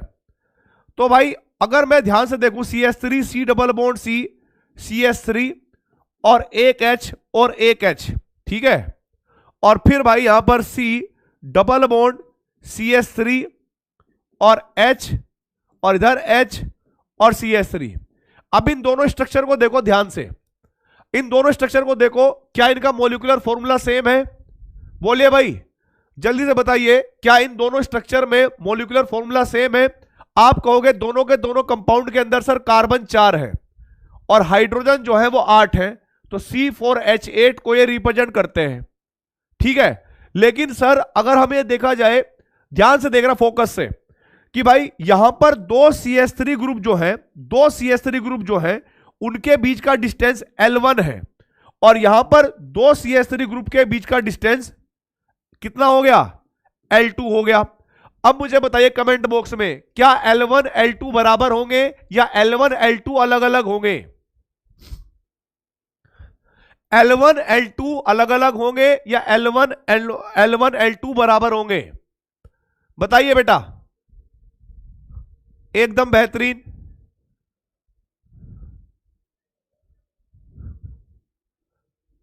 डिफरेंट है, अलग अलग है, बिल्कुल सही बात है। L1 और L2 यानी दो ग्रुप के बीच की दूरी अलग है, दूरी का मतलब डिस्टेंस डिफरेंट हो गया। तो दोनों को हम क्या कह देंगे? Geometrical isomer. कि भाई इनकी तो ज्योमेट्री अलग है ना, मॉलिक्यूलर फॉर्मूला सेम है बट ज्योमेट्री अलग है, इसीलिए ऐसे स्ट्रक्चर को हम क्या कहते हैं? Geometrical isomers. Geometrical isomers. बहुत बढ़िया बेटा, बहुत बढ़िया, समझ में आ गया आपको।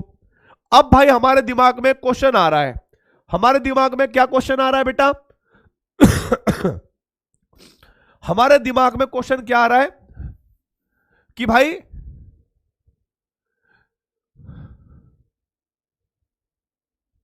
विच कंपाउंड्स, वो कौन से कंपाउंड्स हैं, विच कंपाउंड्स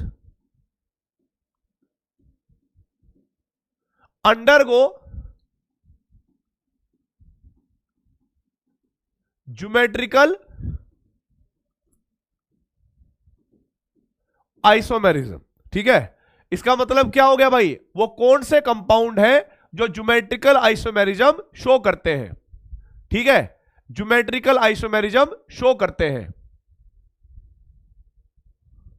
यस, अब देखो बेटा, ये पहला हमें क्या करना है? पुराने वाले बच्चों को रिवाइज हो रहा होगा और नए वाले बच्चे अब नया नया सीख रहे होंगे आसान से। अब देखो भाई, एक बात आपको ध्यान रखना है, एक कार्बन को देखना है, कार्बन को, वो कार्बन डबल बॉन्ड बना रखा होगा। ठीक है, तो आपको ध्यान रखना है, सबसे पहला रूल क्या है?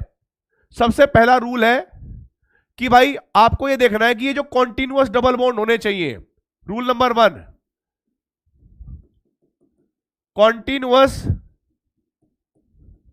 डबल बॉन्ड जब कभी भी देखोगे तो वो हमारे पास कैसे होने चाहिए? ओड होने चाहिए। ओड, या तो ओड का मतलब 1 होना चाहिए, 3 होना चाहिए, 5 होना चाहिए, 7 एटसेट्रा, ओड होने चाहिए। फिर उसके बाद जो हमारे पास ये दो कार्बन होते हैं, मान लो एक ये है और एक इधर, दोनों टर्मिनल कार्बन है, एक ये, और ये भी टर्मिनल कार्बन है, एंड वाले टर्मिनल कार्बन। इनके दो वैलेंसी होंगी, दो वैलेंसी का मतलब दो ग्रुप लगे होंगे, उनको आपस में कनेक्ट करना है। जैसे एक ए होना चाहिए, एक बी, तो ये आपस में क्या होने चाहिए, डिफरेंट। ये आपस में क्या होने चाहिए, डिफरेंट। सेम यहां पर भी ए बी हो सकता है, ए सी हो सकता है, कुछ भी हो, बट ये आपस में क्या होने चाहिए, डिफरेंट। अगर ये कंडीशन फुलफिल हो रही है, अगर ये कंडीशन फुलफिल हो रही है, तो आपको ध्यान रखना है ऐसे कंपाउंड आपका ज्योमेट्रिकल आइसोमर या ज्योमेट्रिकल आइसोमेरिज्म शो करेंगे। यस, टर्मिनल कार्बन पर डिफरेंट वैलेंसी होनी चाहिए और continuous double bond odd number होने चाहिए। अगर इवन हो गए तब नहीं होगी। कोई बात नहीं बेटा, मैं रिवीजन करवा रहा हूं आपका 11वीं क्लास का। आज का लेक्चर 12th क्लास का पार्ट नहीं है और कल का लेक्चर भी 12th क्लास का पार्ट नहीं होगा। 12th क्लास का पार्ट शुरू होगा मंडे से, ठीक है। ये तो उन बच्चों के लिए है जो नए जुड़े हैं, या ये उन बच्चों के लिए है जो ऑर्गेनिक केमिस्ट्री थोड़ा सा भूल गए हैं, या ये उन बच्चों के लिए जो चाहते हैं कि थोड़ा बहुत रिवीजन हो जाएगा, ठीक है। इसीलिए हम यस यस यस, मैं अगला रिंग वाला भी करवाऊंगा, टेंशन ना लो। ये नोट कर लिया बेटा, इसके 3-4 एग्जांपल करवाऊंगा, धड़ाधड़ क्लियर हो जाएगा, ठीक है। एग्जाम्पल के साथ क्लियर हो जाएगा। देखो भाई, एग्जाम्पल के साथ कैसे क्लियर होगा, जैसे मैंने कहा कि भाई कार्बन डबल बॉन्ड कार्बन, इधर मैंने लिखा CH3, इधर लिखा मैंने हाइड्रोजन, इधर लिखा मैंने CH3 और इधर लिखा मैंने CH3। ध्यान देखो रूल नंबर 1 में क्या चेक करना है कि जो भी दो टर्मिनल कार्बन है उनमें डबल बॉन्ड क्या होने चाहिए, कॉन्टिन्यूअस ओड नंबर में। तो भाई यहां पर तो एक ही डबल बॉन्ड है, तो आप कहोगे भाई ये तो चलो ओड नंबर हो गया, ये तो ठीक है। फिर आप टर्मिनल वैलेंसी चेक करोगे, यहां टर्मिनल वैलेंसी में यानी इस कार्बन पे CH3 और H क्या हो गए आपस में, डिफरेंट, तो आपने डिफरेंट लिख दिया, ठीक है। और भाई इधर देखोगे CH3 क्या हो गए, सेम। तो अगर एक भी साइड सेम आ गई, एक भी साइड सेम हो गई आपस में, तो भाई हम कहेंगे no geometrical isomerism, no GI, geometrical isomerism नहीं होगी। बिल्कुल क्लियर बात, बिल्कुल क्लियर बात। आगे देखिए, अगर मैं कहता हूं CH3 C डबल बॉन्ड और यहां पर लिखा H और C, इधर लिखा CH3 इधर H, आप देखो भाई odd number of carbon atom कितने हो, डबल बॉन्ड कितने हो गए। आप कहोगे सर डबल बॉन्ड तो एक ही है, तो चलो भाई ये बात तो हमें पता लग गई कि ओड नंबर है। फिर ये दोनों आपस में कैसे हो गए इस कार्बन पे, आप कहोगे डिफरेंट, और ये वाले भी क्या हो गए आपस में, ये कहोगे आप डिफरेंट। तो भाई जब ये आपस में डिफरेंट, ये आपस में डिफरेंट, ये ओड, तो यहां पर कर दे, कह देंगे कि ये ज्योमेट्रिकल आइसोमेरिज्म शो कर देगा ये ज्योमेट्रिकल आइसोमेरिज्म शो कर देगा। आगे देखिए बेटा, अगर मैं ये कहता हूं carbon double bond carbon double bond carbon, यहां पर CH3, यहां पर H, यहां पर CH3 और यहां पर H, बताइए ये GI शो करेगा कि नहीं करेगा, ये GI शो करेगा कि नहीं करेगा। आप कहोगे सर ये GI शो नहीं कर सकता, क्यों, क्योंकि कॉन्टिन्यूअस डबल बॉन्ड, क्योंकि कॉन्टिन्यूअस डबल बॉन्ड कितने हो गए, इवन नंबर हो गए, 2 हो गए। अब भाई ये ओड रहना चाहिए था, तो हम लिखेंगे नो GI, इसको ये GI शो नहीं करेगा। एकदम बढ़िया बेटा। आगे देखो बेटा, नेक्स्ट देखो, नेक्स्ट मैंने कहा कि C double bond C double bond C double bond C, यहां पर CH3 H, यहां पर क्लोरीन और यहां पर H, बताइए ये GI शो करेगा कि नहीं करेगा बेटा।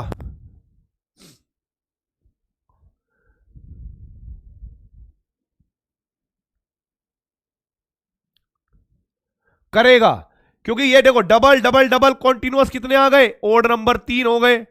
ये भी आपस में क्या हो गए, डिफरेंट। क्लोरीन और हाइड्रोजन अलग अलग होते हैं, CH3H अलग हो गया, तो ये भी क्या हो गया बेटा जी, डिफरेंट। तो ये भी क्या हो जाएगा भाई, GI शो करेंगे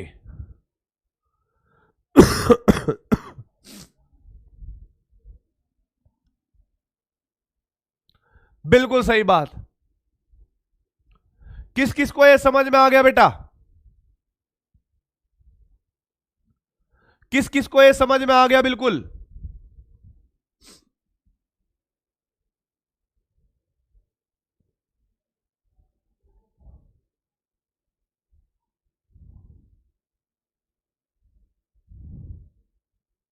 ठीक है,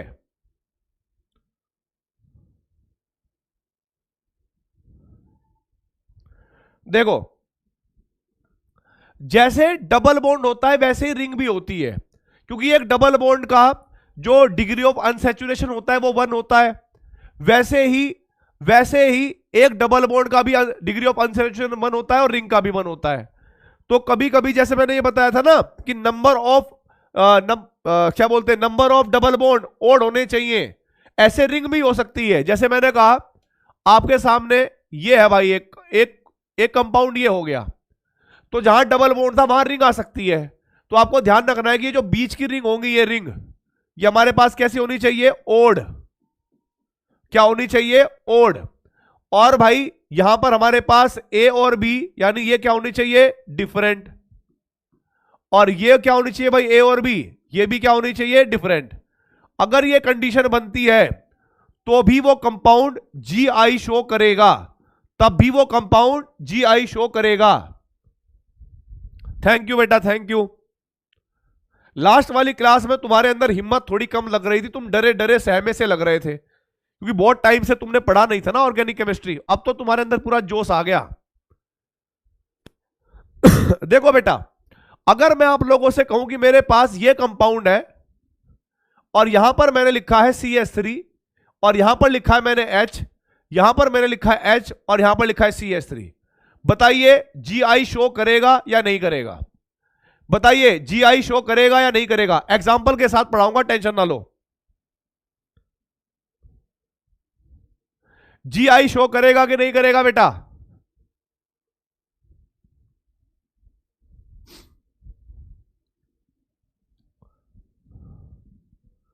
अब समझ में आने लगा। यस, यही सुनना था भाई, यही मेरे को सुनना था। आपने कहा सर रिंग ए का है तो ये तो हो गई ऑड नंबर, ये आपस में क्या हो गए? डिफरेंट हो गए। सर ये भी क्या हो गए? डिफरेंट हो गए। तो भाई जीआई का मतलब क्या हो गया यहां पर? शो करेगा, जीआई शो करेगा, बिल्कुल। अब मैंने कहा दूसरा कंपाउंड देखो भाई, कॉन्टिन्यूअस में देखना है, कॉन्टिन्यूअस में।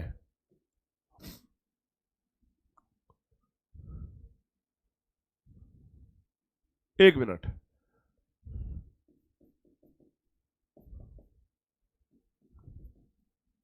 अब देखो भाई कॉन्टिन्यूअस में जो रिंग आई, इस बार रिंग आई देखो कितनी है? 2 आई एक साथ, तो ये क्या हो गया भाई?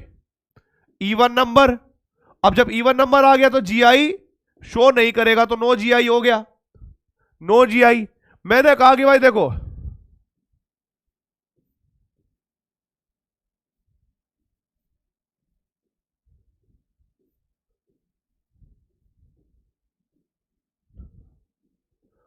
यहां पर हाइड्रोजन है, यहां पर CH3, यहां पर क्लोरीन, यहां पर ब्रोमीन, बताओ भाई जीआई शो करेगा कि नहीं करेगा? जीआई शो करेगा कि नहीं करेगा? तीसरे वाला बताओ, ये वाला एग्जांपल करेगा कि नहीं करेगा?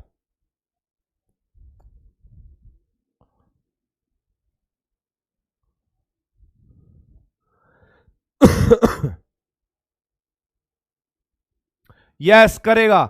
ये 1 2 3 कॉन्टिन्यूअस में जो रिंग आई ये ऑड नंबर है 3, ये आपस में क्या हो गया बेटा? डिफरेंट।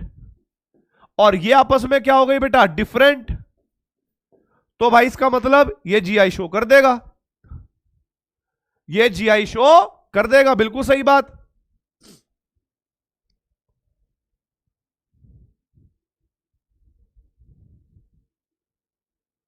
एकदम सही भाई, ये हुई बात। देखो भाई, अब भाई जो नए बच्चे हैं, नए वाले बच्चे, अब मेरा एक होमवर्क करने की कोशिश करोगे जो मैं तुम्हें बताऊंगा? Hello hello hello hello hello, एक होमवर्क करोगे?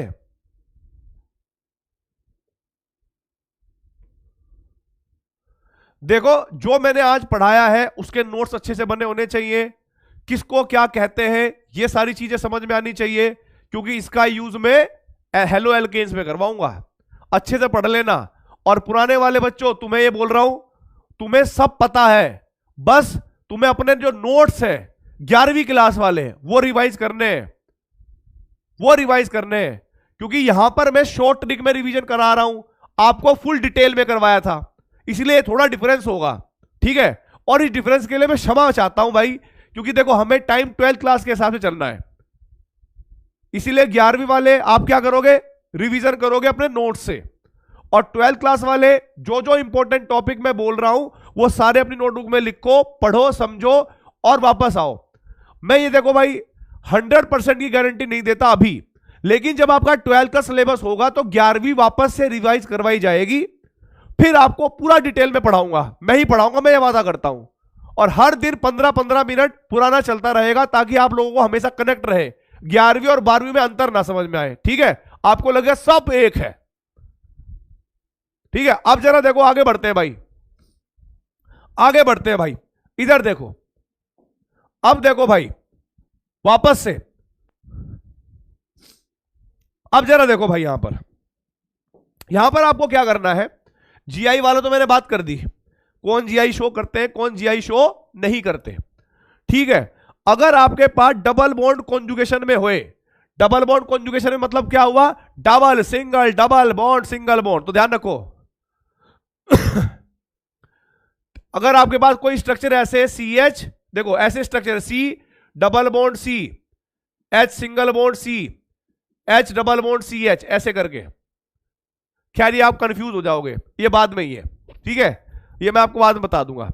आगे देखो भाई, अब आपको थोड़ा सा मैं हिंट दे रहा हूं सिस और ट्रांस और ई और जेड में, सिस और ट्रांस जो 12th क्लास के लिए इंपॉर्टेंट, सिस ट्रांस, अरे सिस ट्रांस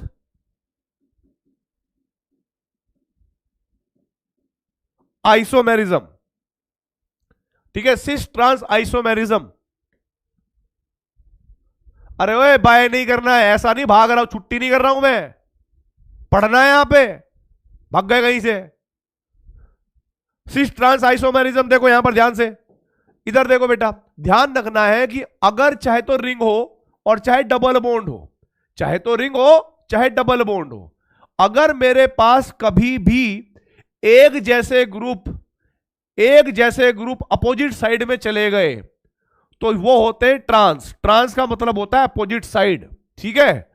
और यदि एक जैसे ग्रुप एक साइड में रह गए तो वो क्या हो जाएंगे, सिस, एक जैसे क्या हो गए, सिस। क्लियर हो गई बात, हां, सिस और ट्रांस।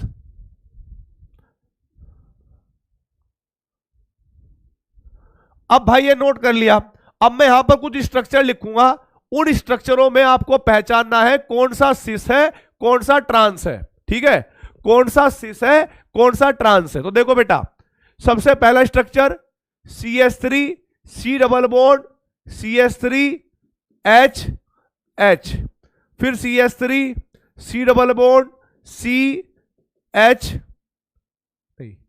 CH3 H H, ठीक है, ये बताना है।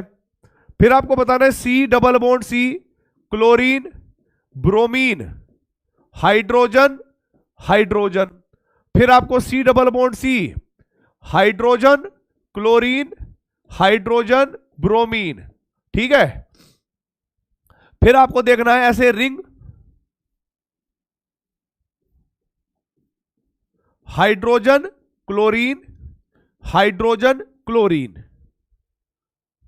देखो ध्यान से, यहां पर कोई भी दो ग्रुप जो एक जैसे दिखते हो वो अपोजिट साइड है, CH3 और CH3 अपोजिट साइड है, तो ये क्या हो जाएगा बेटा जी, ट्रांस। अब जरा देखो भाई, CH3 और CH3 एक ही साइड है, तो ये क्या हो गया बेटा, सिस। यहां पर ब्रोमीन और क्लोरीन तो अलग अलग है, कोई बात नहीं है, बट ध्यान से देखो हाइड्रोजन तो सेम है ना भाई, और सेम ग्रुप जब अपोजिट साइड हो तो ये क्या हो जाएगा बेटा, ट्रांस, ठीक है। फिर उसके बाद हाइड्रोजन, हाइड्रोजन क्या हो गए, सेम साइड, सिस। हाइड्रोजन, हाइड्रोजन क्या होगा, सेम साइड, तो सिस। किस किस का भाई बिल्कुल करेक्ट आया है, किस किस के सारे स्ट्रक्चर, सारे एग्जांपल करेक्ट आए हैं, किस किस के बिल्कुल करेक्ट आए हैं बेटा?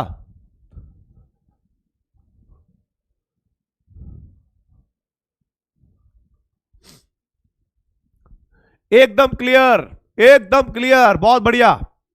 सभी के करेक्ट है, सभी के करेक्ट है, कोई गड़बड़ वाली बात नहीं है। यस,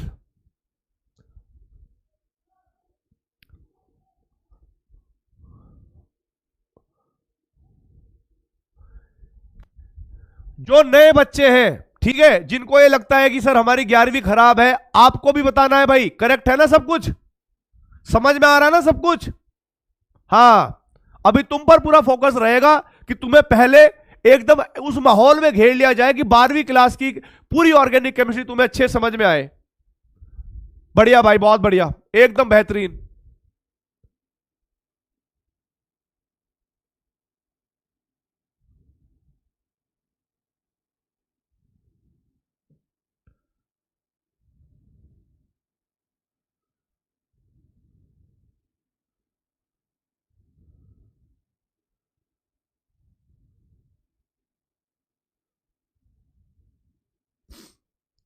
हाँ भाई, यस। अब मुक्का मारूंगा अभी खींच के, कह रहा ना छुट्टी, अभी 9 मिनट है और 8 बजे छुट्टी होगी बेटा, 8 बजे। देखो इधर, अब आपको ध्यान रखना है मेरी एक छोटी सी बात का। आप मुझे बताइए, अगर मैंने कंपाउंड लिखा C डबल बॉन्ड C, इधर लिखा CH3, इधर लिखा हाइड्रोजन, इधर लिखा फ्लोरीन, इधर लिखा OH, क्या लिखा मैंने? OH लिखा। तो भाई पहला क्वेश्चन ये है कि क्या ये ज्योमेट्रिकल आइसोमेरिज्म शो करेगा? क्या ये ज्योमेट्रिकल आइसोमेरिज्म शो करेगा? अंजलि, अंजलि थी यहां पर, अंजलि पक्की थी यहां पे। अंजलि तुमको याद है ना बेटा, मैंने एक क्वेश्चन करवाया था? यस,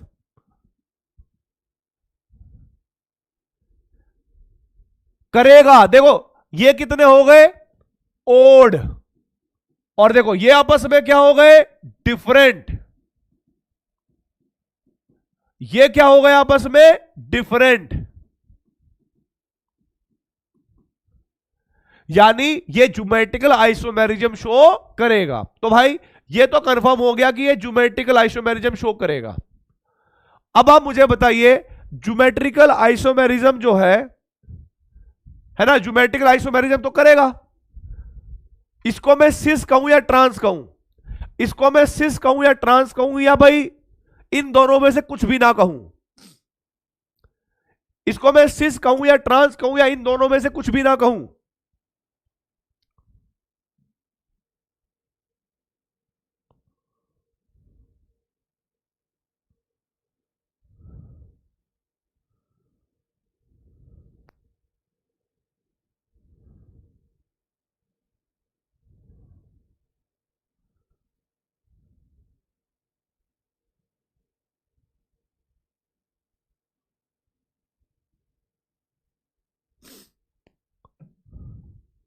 हाँ, ये सिस ट्रांस नहीं करेगा। देखो भाई ध्यान रखना है, अब आपको एक बात ध्यान रखनी है। एक बात मैं बता रहा हूं आपको, ये जो दोनों एटम है ना, दोनों एटम जो इससे कार्बन से कनेक्ट है, इसको आपको प्रायोरिटी देनी है। क्या देनी है? प्रायोरिटी। और प्रायोरिटी किस बेस पर दोगे आप? एटॉमिक नंबर पे। तो ध्यान रखना है बेटा, रूल नंबर 1 क्या होगा? Priority rule. प्रायोरिटी रूल क्या होगा? ध्यान देखो भाई,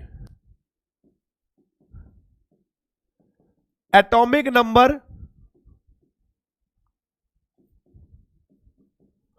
टेक्स प्रायोरिटी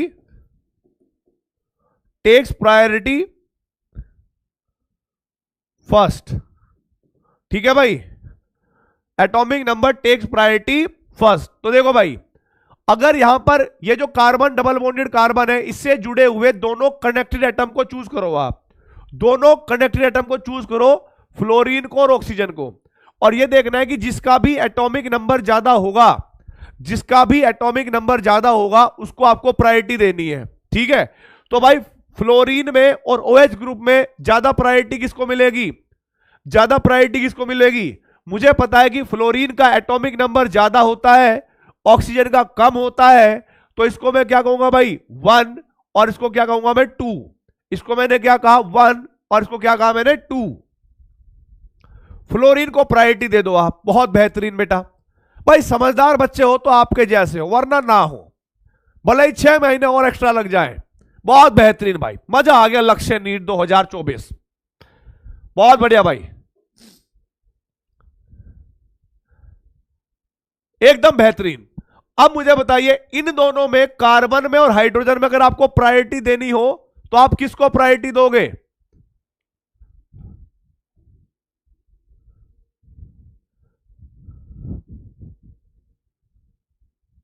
बे पोल के तो क्वेश्चन भी नहीं है, गधे कहीं के, बेवकूफ लीचड़।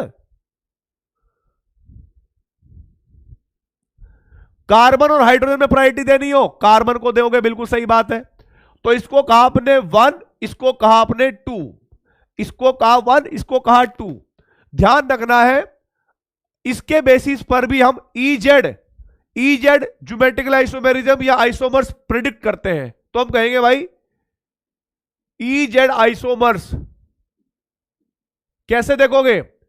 जब कभी भी एक प्रायोरिटी के ग्रुप एक साइड होंगे, जैसे 1 और 1 एक साइड हो गए, 2 और 2 एक साइड हो गए, तो इसको कहते हैं Z। और यदि बेटा सेम प्रायोरिटी के ग्रुप अपोजिट साइड चले गए, जैसे यहां पर 2 और 2 अपोजिट है, 1 और 1 सेम अपोजिट है, तो इसको कहते हैं हम E। क्या कहते हैं हम लोग? E। यस, आई आई आ, इसको क्या कहेंगे? Z। अब बताओ ये जो मैंने स्ट्रक्चर बनाया, इसको E कहेंगे या Z कहेंगे? आप कहोगे सर 1 और 1 पास, 2 और 2 पास। इसका मतलब तो ये हुआ कि GI भी शो करेगा, ये सिस ट्रांस नहीं करेगा, बट EZ करेगा। और EZ का मतलब कौन सा? Z हो गया सर। ये क्या हो गया?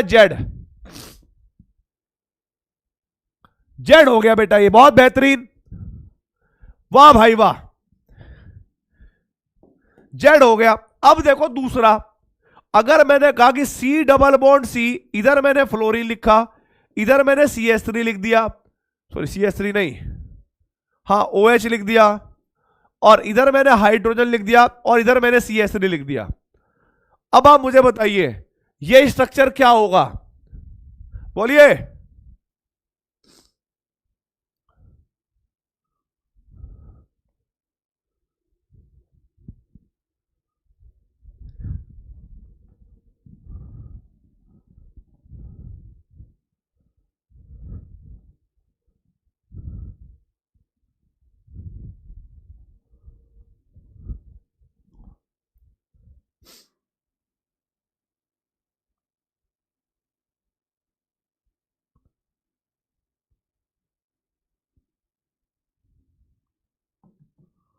यस, कैसे?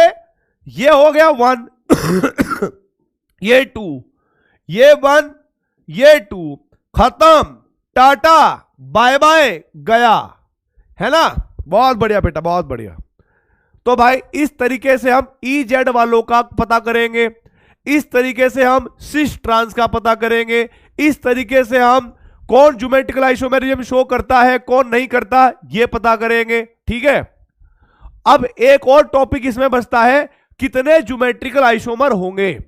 तो आप ये छोटा सा काम अगर आपका मन करे तो कर लेना, लास्ट ईयर देख लेना, लास्ट ईयर का एक अर्जुना का लेक्चर होगा जहां पर GI को मैंने मुश्किल से 1 लेक्चर में या 2 लेक्चर में खत्म करा होगा। बस वो फॉर्मूला लिख लेना, 1-2 एग्जांपल, GI आपका क्लियर, ठीक है। And I am extremely sorry भाई, जितने भी नए बच्चे उनके लिए, कि लास्ट लेक्चर में मैंने 2 शब्द ये बोल दिए थे कि आपको सब कुछ आता होगा। आपको सब कुछ नहीं, आपके लिए नहीं था, वो बेसिकली जो ओल्ड अर्जुना 1.0 और ओल्ड अर्जुना 2.0 के थे वो उनके लिए था। लेकिन इसका मतलब ये नहीं है कि मैं ये सोच के चल रहा हूं कि जो नए बच्चे हैं उनको मैं कुछ गायब कर दूंगा या उनको मैं पढ़ाऊंगा नहीं, मैं मान के चल रहा हूं, ऐसा बिल्कुल नहीं है, ठीक है। मैंने बस याद दिलाने की कोशिश करी थी। तो जैसे मैं आपको पढ़ाता हूं तो उनको याद दिला रहा था। तो एवरीथिंग विल बी ओके, ठीक है। हर चीज बेहतरीन तरीके चलती रहेगी, आप अपने ऊपर शंका ना करें, डरने की जरूरत नहीं है, ठीक है। बहुत मजा आने वाला है अभी भाई। ऑर्गेनिक केमिस्ट्री की है तो थोड़ा सा रिवीजन था, जल्दी जल्दी। कल भी मैं एक्स्ट्रा क्लास लगवाऊंगा, जो नए बच्चे हैं उनको हेल्प मिलेगी और जो पुराने बच्चे हैं उनका रिवीजन होगा, ताकि आप एक ही स्तर पर आ सको। तो अपना ध्यान रखेंगे, अच्छे से पढ़ाई करते रहेंगे। All the very best, love you all, जय हिंद, वंदे मातरम।